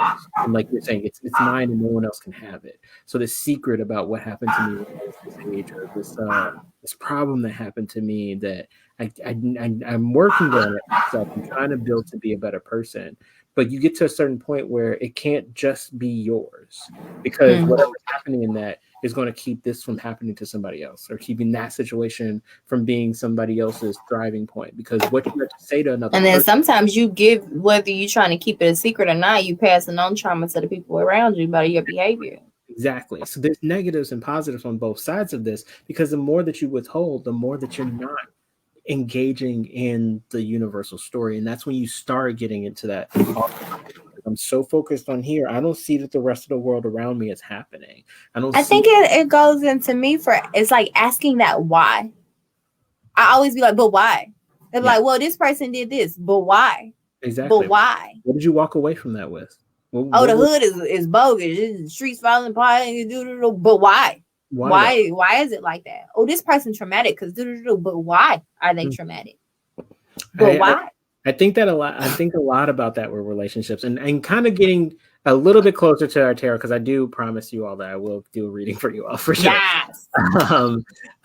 People usually go to tarot for relationships, and they're always wondering like, "Oh, this person was super toxic," and I don't. One thing that drives me nuts, and I'm going to be a little bit real for y'all. I don't know how many of y'all do it. I'm saying this with love.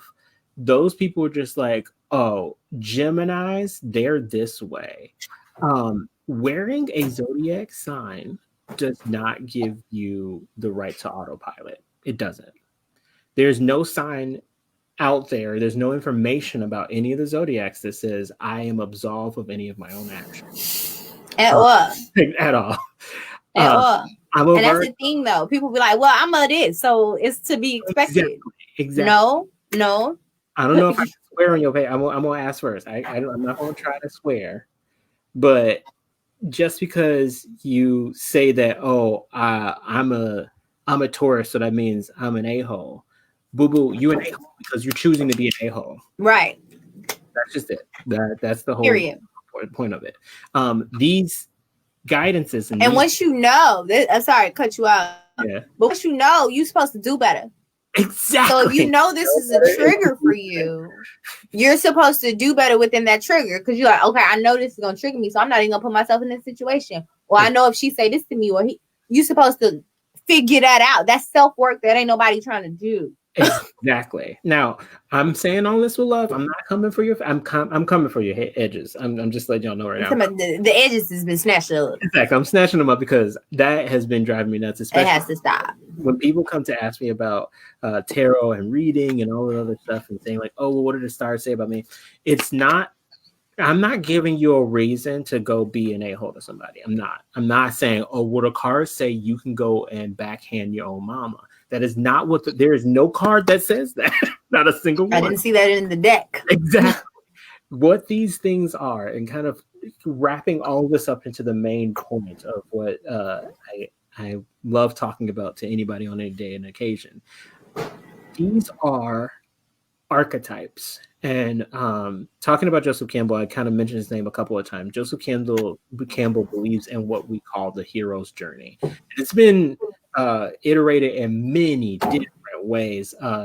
Any story that you can think of that has a hero, one of the most common one that people talk about is the Star Wars, right? So you have Skywalker, who's like, I got this adventure that I want to go on. He goes and he's like, no, but I can't. I got to stay home. And then his home blows up and he's like, well, I guess I'm going on this adventure. So, in short, if you've never seen Star Wars, give you all this other stuff. The Spark Note version. Very quick Spark Notes. But I only say it in that way because there are different points in the hero's journey that becomes a part of the collective consciousness. There's the call to adventure. So there's something in your life that pulls you away from the comforts of who you are, the comforts of your own home. I need to change because my finances have just changed. I need to grow up a little bit. I need to figure out what my new life is now that I've gotten married. There's a hero's journey in every one of us, and we hit each point. And within that, there are different people and different elements and different storylines that happen. Now, many other people who follow tarot, who follow astrology, has their own opinions about this. But at the end of the day, I like to go along with this idea because as an artist, it helps me with my writing. One of the main things that I found with tarot, especially as a young kid, is that it creates plot lines, it creates storylines that help me as an artist create. I find inspiration in the idea that for me, one of my favorite cards in the tarot deck is the Fool, or the Hangman even more so. And the Hangman is a character that just sits with one foot tied typically to a tree or some sort of element above it. And in that moment, there's a sense of clarity and a sense of understanding of yourself. But that picture, that Hangman, is only simply a point of a major storyline that is written within the tarot deck, that there is a character at some point who is left to their own devices to kind of understand who they are. We've seen that in so many different ways in the world, that you have somebody who, like the medieval times, you have the man with his head in a little stock stockyard clap, and he just sits in the middle of town. Now, yeah, he's probably considered some sort of criminal of some sort. He has some sort of perception of the world on this character, but at the same time, putting yourself in that person's shoes and seeing what's happening to him, he has a lot of time to think. And when you think about something as huge as the prison system, right? You understand that they teach you that the common understanding to make, or the takeaway to have about prison lifestyle, is that you're quote unquote doing time. You're sitting there, you're understanding yourself, as the TV show teaches you that it's all about, like, you have nothing but time to sit there and just see yourself. You create the sand mandalas if you want to. You walk around the yard, you find your rituals within that place, but it's about you and yourself, and there's nobody else but you. And when you think of the image of you just kind of being stuck in one place, being hung up by your ankle in one spot, I'm not in pain. I'm not necessarily right about to die in any sort of way. I'm not in danger in any sort of way, but I'm just here. I'm just floating in this nebulous space, unable to do anything but be within my thoughts and be quite literally weighted in my thoughts. So I think about those cards, and I think about that, and I think about the narrative that all of these things have. And when people apply those story elements to your life, it's no different than you watching a movie, right? And then saying, oh man, that character really spoke to me in my life, because when I watched this movie, when I was going through this same situation, I felt like I was engaged in that story. I felt like I was a part of that story. And honestly, when I go about reading tarot, when I go about talking about astrology, numerology, any of the spiritual beliefs that I typically follow in that way, it always comes back to me of what is the story. Whenever I read cards for people, I usually just say, all right, what are we talking about here? What is our element of the story? And then let me just kind of throw this curveball to see what's happening. And that will tell you things. I think one of the things that angers And me. how long, sorry to interrupt, but how long have you been doing tarot? As a hobby, I've been actively kind of going in and out of it since, I would say, I got my first deck in high school, my freshman year. So about, I would say 16 years, 16 years. But again, That's a little bit. Yeah, it's been a while. Again, I'm telling people all the time, I will never claim it as a profession. I don't accept money for it. I get really uncomfortable with the concept of like putting on a little like gypsy outfit and sitting down and like reading the cards with a crystal ball in front of there, because I do think that one of the things that happens, for me at least, I know other people have different engagements with it, people address me with any sort of cartomancy or astrology, saying like, will I die tomorrow, or will I win $1 million? And I don't like want fortune teller type stuff. Exactly. And I think that what happens with tarot, and then my understanding of tarot, is that it definitely gets kitty corner into the mainstream idea of it, that the Western culture of it, that of it. Exactly. You take the cards and it gives you this like mystical things. There's this kind of this, honestly, quite literally, a lot of people believe that there's this sense of Satanism that kind of comes in, or witchcraft that happens to it, or that there's this element that there's magical beings that's within it. Honestly, the way that I approach it altogether, there is spirituality in it for sure, but it is as much spirituality as that person who goes to the Bible to look to the story to figure out how they understand their life. It is stories. At the end of the day, these are all stories. And you can believe into it, you can lean into it. Most of the stuff a Bible doesn't necessarily tell you. There are some people who will take the Bible and say, this is what's going to happen in 2027. But honestly, it is perspective. These stories are just perspective relations to things. A card is not going to tell you anything about yourself that you don't already know. And the card is not going to do anything but unlock and open a door for you to walk through. That's interesting. I don't necessarily want you to brush past that notion. So you're saying that's some deep stuff there. So you're saying the card won't tell you anything necessarily that you won't already know. What do you mean by that? So one of the things that we've been belaboring pretty heavily in this talk today is that there are elements of our lives that we decide to put away in a box that we don't necessarily say out loud, that we have anxiety and we don't know what the next action should be. Um, every experience that I've had personally with myself with tarot has been a moment where I felt like I'm at a block. So let me consult something that can say, all right, so you know that thought that you're having with this, right? It's that parent that's in your life. You go to your parents when you're just like, I really just had this bad argument with this person in my life, and I know that there's some things that I should say, but I don't really want to necessarily say it the wrong way, or I don't know if like the pulse of this relationship is right. Maybe I should just walk away from the whole thing altogether. 9 times out of 10, you already have dressed up in your mind, I know Come on. I need to do something, and I know I need to do this. The cards are not going to be like, all right, so on June 27th, you and girl say these words. When you say these words, they're going to turn around and fall in love with you. Like that is the misconception of that happening. However, what will happen is that there's a part of you that's saying, I'm fighting myself to say what I really feel in this moment.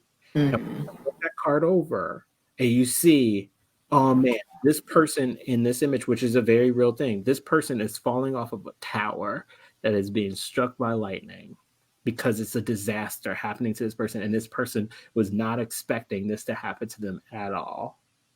You're like, you know what? I see myself in that situation. I see myself in the story. I need to jump off the ship before it literally explodes. I need to say these words before it causes trauma in my life. I need to take this action because that's right. I see it. It kind of makes sense. Now, it's not really necessarily like that fortune telling aspect. It's just providing clarity. I wanted in order to kind of give this its rightful place, and I think a lot of people understand of how this is all adapted. I think because of the misunderstanding and misinformation of this, the fortune telling road goes all the way back to the understanding the guy, I really don't want to remember his name, but Visconti Cervosa. He was a Frenchman, and he had traveled to a lot of foreign exotic lands where he was witnessing a multitude of people that would sit down at these tables and what seemed to be playing what they understood like European style cards, but with these symbols on the cards. And as they saw them kind of using these cards, this man kind of studied it. And by study, of course, he probably took a deck, went home, drew out the images, and be like, oh, I know what they're doing, without asking a single person what they were actually doing. This is egocentrism, just letting you guys know that. So that's what that is. We flip back through the notes. We're going to bring this back here. But what really is understood that nobody really talks about is that these were cards that people within places like Morocco, Egypt, the original lands of Saudi Arabia and what it was, these lands had their own forms of communication, and their communications to each other came in the form of designed cards.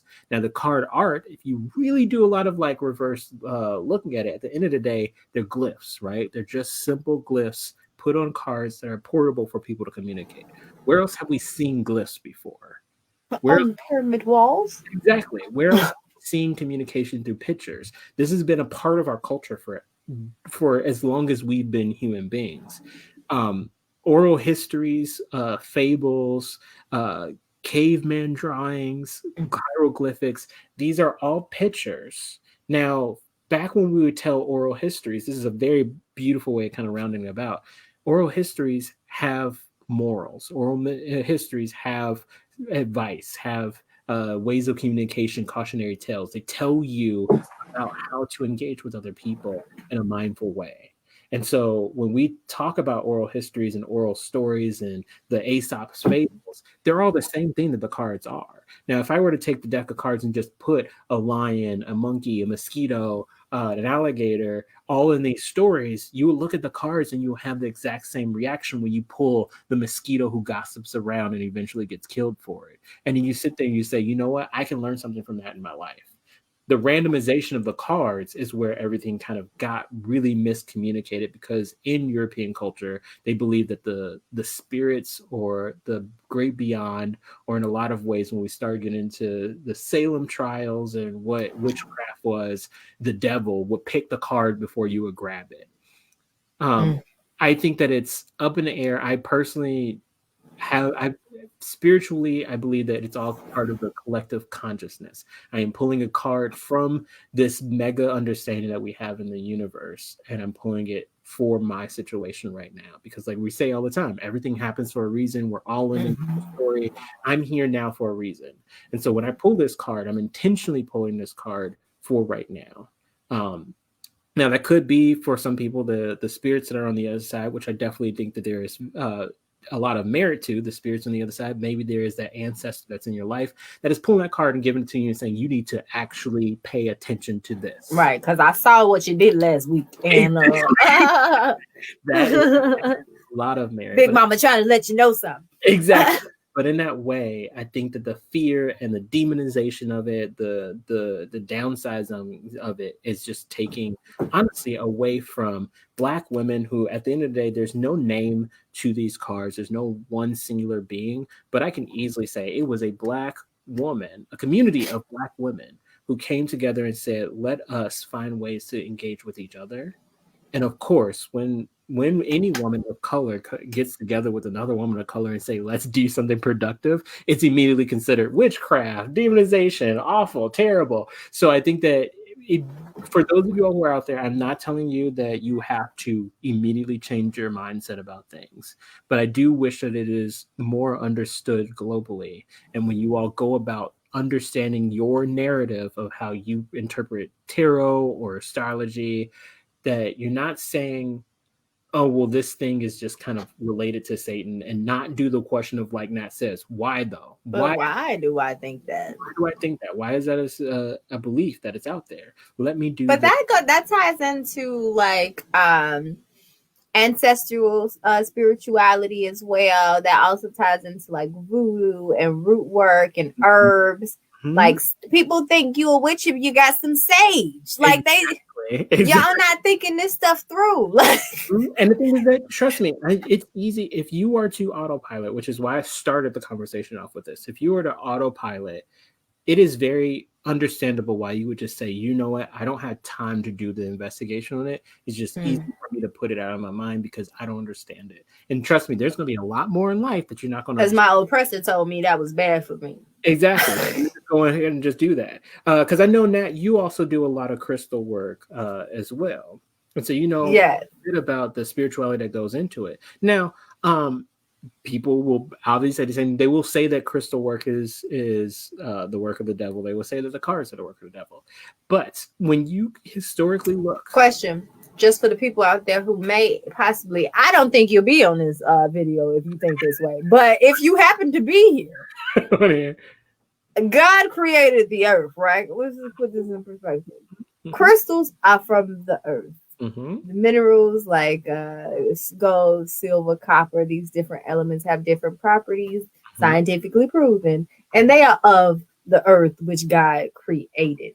Herbs and sage and all of these different things, teas, are from earth that God said created. So how could it possibly be devil worship or connected to Satan by taking what God created from God's earth that he created to use for what they were meant to be used for? But let's talk about this even more so, because I think you hit the nail on the head, and we've been kind of talking about this compared to culturally. So you think that elements used for stereotypically known as divination, or for some of you all, that is a useful term for functioning with conversations with people. Divination, be it stones, be it the stars, be it the numbers, be it the cards. You think that these items put together, constructed in a certain way, has a level of demonization to them because they are an unnatural use of organic materials, like Nat said. But guns are okay. But violence is okay. But that money's fine. That money's okay. Fine. dollar All bill. of that's good. That's awesome. All I'm asking, I'm not telling you all to change your subscription of belief. I'm just think. like, just ask why. Why do I think this way? Think. What is the origin of this? For yourself. Think exactly. for yourself. And when Free you do thinking. the research, when you all do the research, please consider Read a book. Consider your sources. UEP Duden and James Baldwin both said, I cannot call myself all-knowing unless I know the source that I come from and the source that I will create. There's no way for a human to know the source that they will create. You don't know when you're born that you're going to have your grandchildren or not. So, all-knowing is not within ourselves. It's just not within ourselves. Just putting that out there. But I will say that there's a lot of interesting kind of tactic. One of the things that I've did a little bit of research over the course of the time being in the pandemic is that a lot of the traditional kind of artwork that you see in cards do change over time. And I've been getting more into unique artwork because as an artist, and I want to get away from people who do traditional card work and they use the original European cards and the meanings of the European cards. I think that that's within their realm of work, but that will, if you all ever wish to get a reading from me, you will not get traditional like European reads of it. Usually I try and get as many unique designs, particularly if possible, if you can. Please get artwork from people of color. There is one of my favorite women. She is, you all may commonly know her from The Craft, but Faith, I think. Craft. It's a very interesting story of what happened to her. She was her artwork is really dope. You saying she's from The Craft, the movie The Craft? Yeah, so Rachel True. So she is known as the quote unquote black girl from The Craft. It was only one. There was only one of them. There always is. Let me just put that out there. Spoiler alert, there's always only one of them. Oh, it's a diverse film. There's one black person. There you go. Rachel True. Rachel True is as of October, she started coming out with a lot more really cool artwork that puts the black woman in the central point of many of these cards. And it reshaped the meaning of them. I've been looking at a lot of her artwork. I've been kind of slowly attempting to save to buy like her entire set, as well as some of her additional card art that she gets kind of outsourced as well. But the artwork that she does with it is not your traditional, like the hangman is just a man hanging on a tree. It may also have elements of somebody who is holding a blindfolds in that, or somebody who is reading a book. I like the modern take on it as well, where something like the Fool is not necessarily your jester type of the Renaissance, but is actually just some person who's sitting on a bench on Facebook on their phone that has like a lot more a lot more things. Now, yeah, a lot of people who are traditional professional users of tarot will definitely say that these elements and these symbols will get away from the true meaning. But again, consider the sources. If there's a certain person who is saying that the traditional meaning of the card is being ventured off, 9 times out of 10, they don't know the actual source of the cards, because we do not have a lot of information on what these original cards were, because they were inspected by a European on a culture that was not his own. Just put that out there. That sound like the history books to me.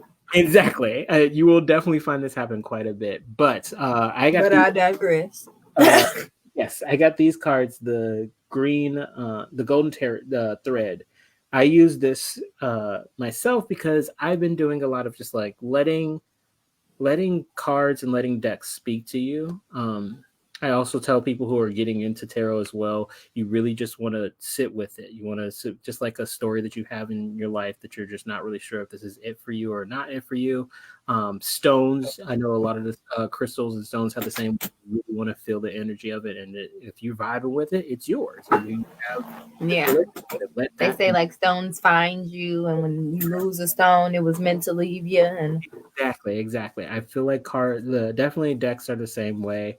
I also kind of pull in that same way. There's a lot of different fun ways that I kind of like let the cards kind of speak themselves based off of the conversations that we had. How are you gonna pull today? Should the audience or myself ask a question, or how are you gonna pull? I think that we can continue talking on a specific subject, and I will do a card on the subject. I may do a 3-card pull on the subject.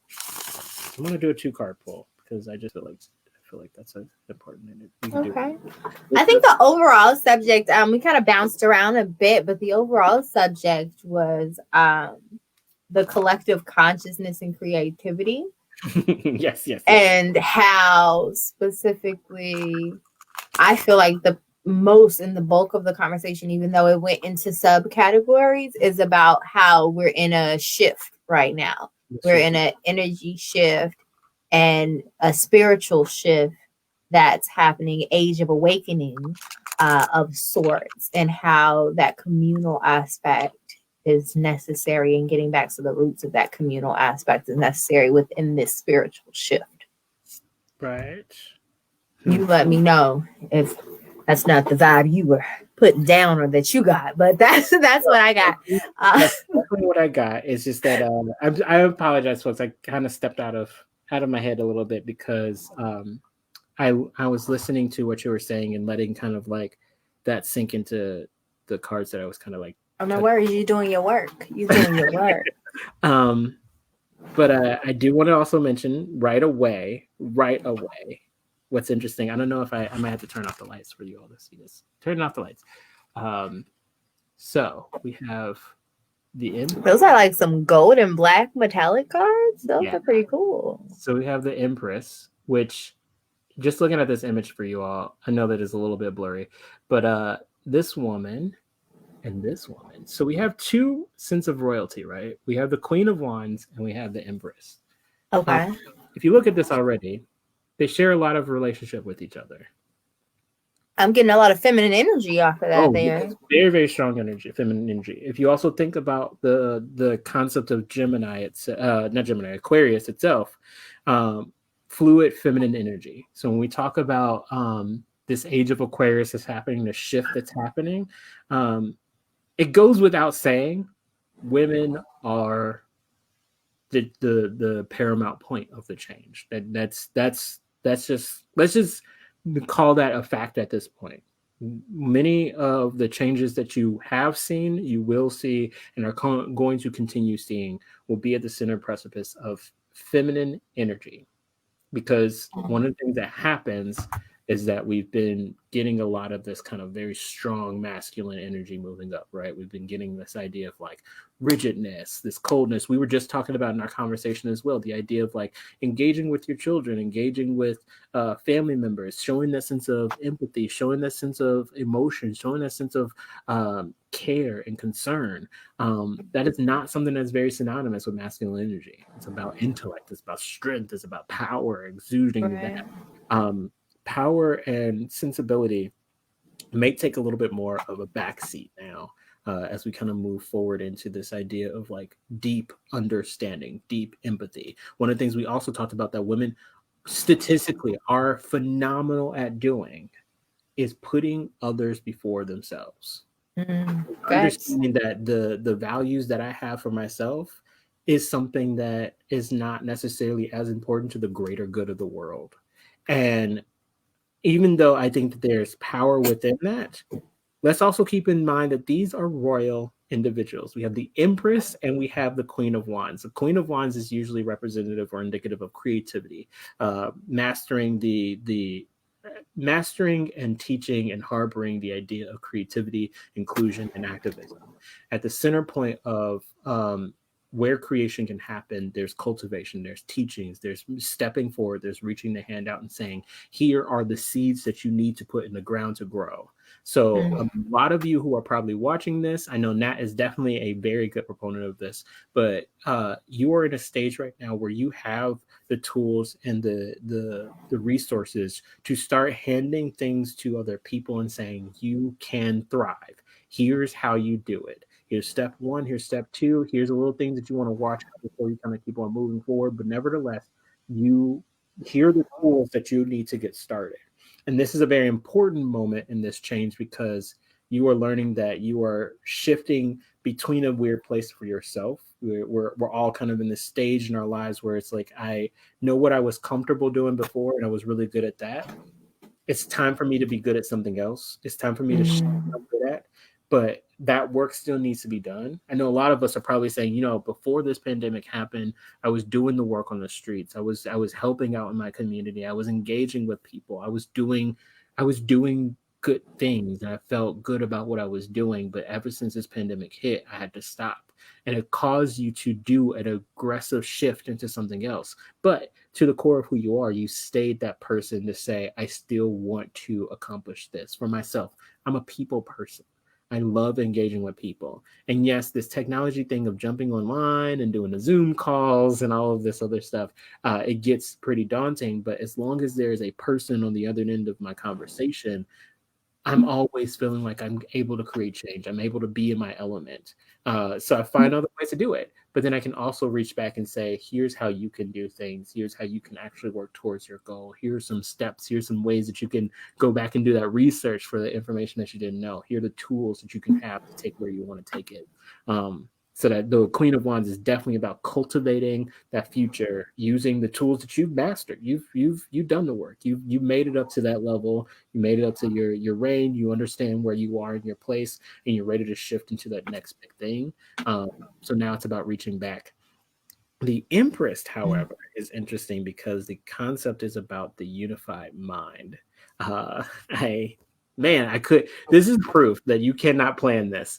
If you look, you see with that the Empress has the third eye, correct? Oh yeah, at the top of her bun up there. The third eye represents that the earth around her all connects to how the mind, the body, and the spirit connects globally.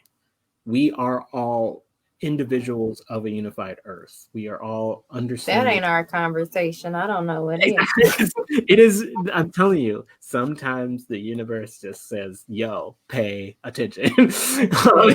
Hear this. This is basically, it was confirmation. It was like facts. Y'all speaking facts. All facts. All facts. But I'm telling you that these are all things, these are all elements that you can take, especially when we start looking at cards as Rachel True has created. I love how, if you all get a chance, go to Rachel True's website. I'll find the link and post it in the comments. Check out her tarot cards and her card art. She's got thick, beautiful girls of color in the source front of all of her artwork. It is gorgeous. Some of the stuff is just heart-stopping to look at the detail and the intricacies of the art. But I do find it very interesting that these were the first, a really strange analogy as well. These were the first two cards that I looked on Rachel's actual art. And I was just saying, I do love that she reimagines the cards to say that when these queen cards are not necessarily considered to be second in line of the hierarchy. If you look at how she breaks down the cards, the queen cards are at the top, and then it goes to ace, and then like the knights and the kings are supporters of these types, because she said, if we're really looking at the traditional sense of how these cards were created, then we're understanding that this culture of card reading came from a matriarchal land. And so why would we then create a patriarchy of art on top of a matriarchal culture? That's because that's that Exactly. This was not by accident, you all. But that was like, if that wasn't like y'all speaking truth, confirmation, facts. This is it. Period. Right. Those were the periods at the end of this show. It was like period, Pooh. Period. I said. Period. I said what I said. Okay. They were channeling the ethers as they spoke, so let me just make sure y'all know they was channeling the ethers. Yes. Confirmation from the ethers. And just out to, it is the Golden Thread Tarot. You all can check it out for yourselves. Some of the artwork, like you said, it's all golden line thread, but everything. You know what? I know what I'm doing wrong. Let me fix this, because I'm trying to be all fancy with y'all and blur out the background, not realizing I'm messing up the actual blur of the actual image itself. There we go. Yeah, so you guys, that's really cool. It's a The really fact that like that confirmation came through so heavy though. so heavy. It was just like really. I was thinking we were gonna get this one right here. This is our the Pinnacles. Most of the Pinnacles is talking about like worldly things and understanding, but the Ace is kind of connecting the materialistic world with the spiritual world. And it was like we're speaking a lot about spirituality. We're speaking a lot about the comparison of spirituality versus the global spirituality. And I was like, yeah, we're going to get some type of Pinnacles. But Wands, it's about creativity. It's about the spark of energy. It's when you think of wand, you think of that twig. And when you're like, oh my gosh, I'm trying to remember Greek mythology. I can't think of his name right now. Names are falling. I'm always terrible with names. I tell people that all the time. If I don't have the name in front of me, I'm always going to forget. But the bringer of fire, you have this one single stick, and when you kind of ignite it, that fire can grow to be as wild as you want it to be, or as contained as you want it to be. But when you hold that stick with the fire at the end, you are controlling that sense of that literal fire, that passion. That just gave me the like the reference I said earlier, like he who holds the pen holds the power. There you go. That's literally it. It's like it's the wand. Mm-hmm. Now this is so with the strong feminine energy moving into the Sagittarius or Aquarius. Which age are we moving in? Moving into the age of Aquarius. And that strong feminine energy, and the discussion we just had about that spirituality and basically coming back together and reclaiming that narrative and knowing our history is basically taking that wand. Like, pick up your wand. You got the power in you already. You need to control this flame. Like, yep. Do it for you. It's not doing it for you. Do it for the people around you, because what you have, the stories that you have to create, and that's one of the reasons why I think that it was the wand. I always think of the cards, the wand cards, as the story holders. So they're the griots. Exactly. They're the ones that are there. There's the shaman, the narrative, the orator. The orator of their tribe was always traditionally the mother of the chiefess or the mother of this other individual. I think that, to me, that speaks a lot about where we're heading in life. We are all collectively as a universe becoming that mother orator. And so now what stories are we going to tell about what's happening right now? Because what we start to talk about right now, and we're living in a period where history is defined by what we're doing this very second. Exactly. This very second. So what stories do you tell other people? What powers are you going to give to other people to say, you know what? Let's not do another 400 years of wrong information. Let's not have another school year go forward where textbooks are telling you all the wrong information. Let me tell you the right information right now, so that when anybody tells you different, you'd be like, hold up. I have truths, and I have receipts. Come on, pull out them Carfax. Exactly. Come on. Because we are here in a period right now that facts are going to be facts. People are going to ask, where were you the day that insurrection happened? And what do you know of the insurrection? Because I know of a lot of situations similar to the insurrection that have been definitely brushed underneath somebody's rug and said, oh, that never happened. Like, I don't know, slavery. they trying to write in the books that they were migrant workers. Yeah. Exactly. Or the birth of a nation, where they were heroes. Oh my God, these terrible, terrible people working on our land. Uprisings. We don't know where it came from. Just out of nowhere. Absolutely no. Yeah, we're not going to have none of that anymore. We're not going to go with that. So I definitely do think we are at a point where we are the history tellers. And coming from somebody like Natalie, historian, queen goddess, battles. She's got it out. She's got the story. Y'all looking for some receipts. She got receipts. She got receipts. She's got credit, store credit. She's got my store credit. Well, she got hours business of store, credit. right? So I got video footage because you know I was there. Exactly. You know, once they made cameras that could record, I got it. Exactly. She's like, I was the one. I don't know in the bag. I need to be a film director, so I went ahead and invent me a camera real quick.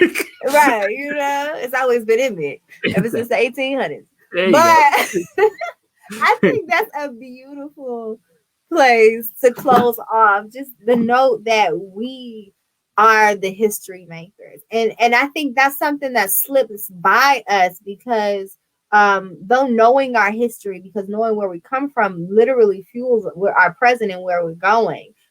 We get caught up in knowing or not knowing our history.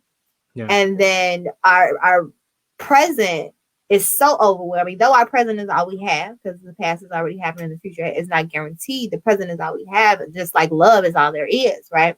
No.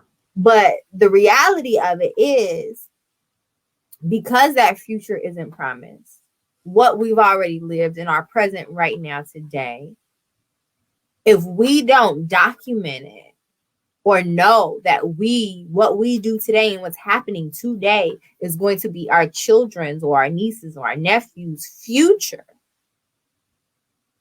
then we're going to be leaving them in the exact same place that we are with our ancestral history, not knowing. Yeah. If we don't start documenting things or piecing things together and figuring things out and telling them the stories, becoming those griots, telling them the stories of our ancestors, direct lineage or not, yes, then we're going to be doing them a disservice, and they're going to be in the same boat that we're in right now. So if we want to change, we have to be that change. No matter how corny it sounds, our children are the future and we are the present. Mm-hmm. And one day the history. You got to be present for that present, girl. You got to be present for that present. Don't be on autopilot out there. Exactly. You can't. Don't be on autopilot. Take the thing all the way back to the beginning. Don't set your phone to do not disturb. Like, you need to be disturbed. Let the disturb happen. So you can shake things. You have to be present, because if not, you're gonna wake up and be like, "Whoa!" Yeah. And your kids gonna be asking you like, "Where were you?" And it's literally, if you have parents mm-hmm. that you can talk to, or if you have grandparents that you can talk to, start asking them those questions. Like, where were you? Honey, like the Black Panther film with Fred Hampton just dropped. Ask your mama or your dad. They were Chances are they were alive at that time. Yeah. If you old enough to ask, they were probably alive at that time. Exactly. To be like, do you remember? My mom was telling my sister, she was saying when she caught the part of the movie, she started to cry a bit because she said she remembers being in school, and like what the picture that they try to paint the Black Party as is so wrong. And she was like, they were not that way. They would call all the schools in the area if they were just going to march or something like that. They would call and be like, you might want to let the kids out early today so they can get home safely because we're going to march at this time. And the schools would let the kids out early. Yeah. And they were feeding the kids in the community. And they were doing it. She started to cry because she was saying that's not who they were, but who was holding the wand. Exactly. It's the new age, y'all. Pick them wands up. We need to start telling the stories and stop trying to fit into the box of this this Western civilization and culture. That's what I'm calling it from now on. Y'all heard it here first. So if y'all hear me going around talking about the y'all need to go back and watch this episode. They're painting it just like, why to this day is KKK not a terrorist group? But the Black Panther Party was for defending their communities and feeding kids and bringing people together. Mm-hmm. When the KKK is literally out here killing people, lynching people, burning crosses in churches and bombing things. Come on, that's a terrorist if I ever heard a description of one. Mm-hmm. Mm-hmm. Right? Why these people still being allowed to go on their family vacations after they stormed the Capitol building in Washington, D.C. and getting fed organic food in prison when people can't eat, baby. And that's the whole nother show. We ain't gonna do it. We ain't gonna start no whole nother show. I tell y'all, every single time me and Natalie, when we get on here, it starts off 12 hours later. 3-4 days later, we're like, let's wrap it on up. We're gonna come up. We've been on here for a good week, Phillip. I think we should probably shower, take a potty break, eat some food or something. Just a little bit. But just a tad. Always a wonder. It is always a wonder to sit down and talk with you. And every single time I do, we talk all real stuff. It's been confirmed by the ancestors in the universe. It's been confirmed by the ancestors. The universal story is that this is going to be a part of our ethos, our pathos, actually, our understanding of the world as well. So if you could leave people with 3 closing remarks about our conversation on how to, whether it is tap into their spirituals and creativity side, or whether it's becoming a part of that communal and collective consciousness, what would those out? You know what? I'll give you 5. What would those 5 points be? So the very first thing that we talked about, the very most kind of pivotal point, is the idea that you need to be present and active in your engagement of the world. The only way that we can continue having conversations about any of this stuff is to be present and active in your experiences and the experiences of the world around you.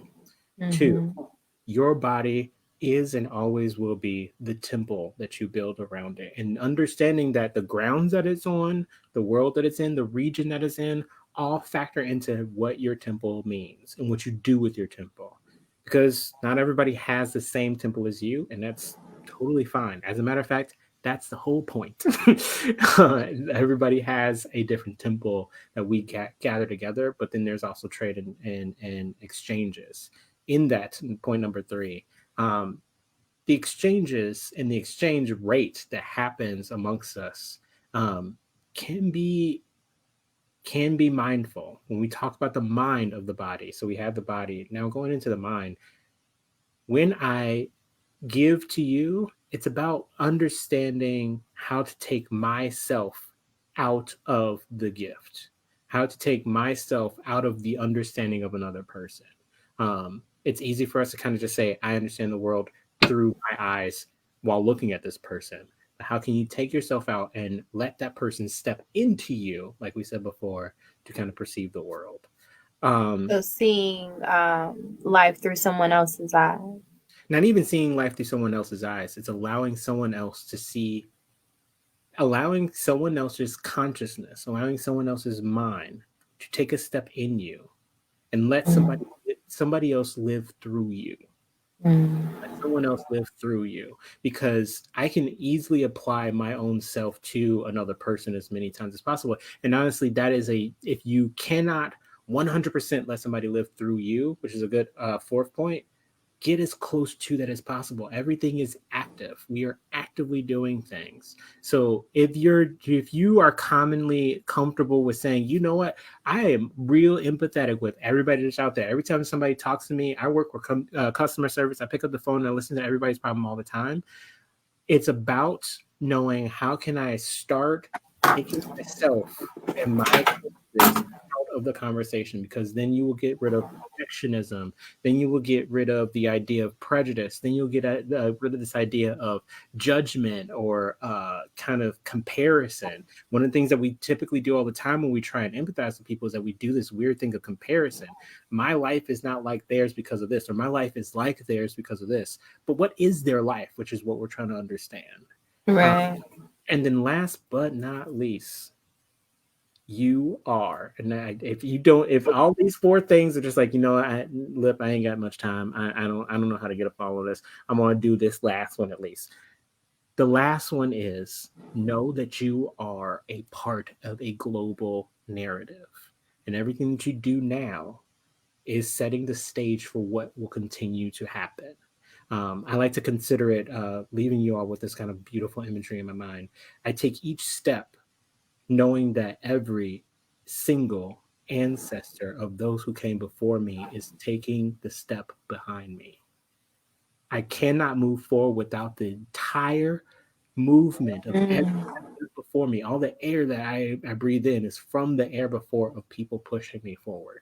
So sense of anxiety of saying, I don't know what to do, I feel like I'm just kind of at a loss, I'm stuck. Know that every single breath you take, every single move you make, I say this on my stream all the time, sometimes all you can do in life is just drink a glass of water and breathe. And you know what? That is so radical in a lot of ways, because you can never have too much water in your system. You can never breathe too much oxygen. Your body knows how to condition that to work for you. Your body works with you. So every step that you take, even if it's just waking up in the morning, you are pushing forward with every single person who's ever existed behind you. And you are going to eventually be a part of that, pushing someone else's story forward. So start doing it. That was deep. Okay. The end. Y'all have a good night. Okay. And all thank right, you viewers as well. Natalie battles you all. Listen. Always. I'm just. You just drop a high. You was drop high fire, then drop the mic and run. Listen. I was gonna pull my mic off the stand and drop it for you. Just bring my mic off the stand. He said it. That's lip everybody. Lip everybody. Y'all find him everywhere. He has an amazing platform where he talks about his tabletop gaming and consciousness and spirituality and history and a whole lot of amazing things. Can you tell the people where they can find you? Yes, I am. I'm on Facebook, Twitch, and YouTube right now, but who knows? I may even be in your backyard. I'm joking. You can find me on Twitch at MXLip90. That's capital MXLIP 90 on Twitch, and you can also find the same identity on YouTube or Lip Maverick, as I go by as well. And you can find me on Facebook just searching Phillip Max Lewis, Lip as a searchable term. You should see this beautiful face right here. And you can go ahead and add me. I'll be posting some more videos about stuff. There will be more of me and Natalie coming up real soon. I just got to do some editing, and honey, editing is a full-time job. Yes, it is. Yes, it is. It will be yes, done. It is. It is coming along. Yes, it is. It will definitely be posted soon. But then I will also be jumping back on Twitch if you guys want to jump on and see more loose stuff. I'm not always spirituality, pull some cards, tell you about yourself, and snatch at edges because you're talking about zodiac signs. I will also be playing a game tonight. So if you guys want to jump in and goof around with me, I'm more than welcome to have you. Yes, you guys follow him and please drop it in the comments so everybody can have it. Find him, follow him, befriend him, like him, subscribe to him. As you can see, he's full of life, full of information, and we can talk, honey. We already said we'll be here a week from now still talking to y'all, and we went through 39 different topics. But we have to end sometimes, and I think you nailed it. Like, you hit it right on the head with those words and those 5 points. I'm gonna come up with a summary sheet, which is what I call Free Your Mind Friday notes. So I'll send you that, and I'll be posting it to the pages as well with your notes from Free Your Mind Friday, because some words were spoken today, and I hope you all really received it. I know we talked about a lot, but I hope you received the message of today. I hope that you are really taking to heart that we are a part of a collective. Yes. If you take nothing away from this, know that we are a part of a collective and that we're better together. We are better together. We have to support each other, uplift each other, work together, and everybody has their thing that they do. Yeah. Everybody has their purpose. Everybody has their gifts. Use your gifts for the greater good. Okay. Yeah. All right. Okay. All right. We love y'all. Thank you for rocking with us. This will be on Facebook for replay, for shares. It'll also be on our YouTube page as well. You guys make sure that you stay tuned into the Healing Academy all week long. We post throughout the week, except the weekend is not Saturday, Sunday. We give y'all a breather. But all through the week, we post information and tidbits on our different topics and our different subject matters like art, spirituality, health, and all types of other awarenesses. And on Tuesdays, there's the Breathe Experience Tuesday, because as Lip says, you best remember to breathe. If you don't, you won't be here no more. Drink water. Please drink water. Drink water. It's just drink more water, y'all. Makes your edges feel nice and smooth. And come on, your body can't survive. Do you know your body is made up of mostly water? Exactly. Do that. Listen, my son knows hydration, agua, and water. All of those terms. Right. In the morning, he has to give me 10 sips of water as soon as he wakes up. And I was like, "Where's your cup? You want your water?" And he goes, "Hydration, absolutely, son." Listen, teach them young, okay? Yes, teach them. Make sure they know. Hydration, yes, absolutely, my 2-year-old. You better be hydrated around here, okay? Aguas. All right. That is so amazing. That is so amazing. But yes, drink water, please breathe. And then we'll see y'all next Friday, if not before, for another Free Your Mind Friday with the Healing Academy. As always, your girl, Miss Natalie B. Lip, thank you so much for blessing us. Thank you. And we'll catch y'all next week. Bye. See ya.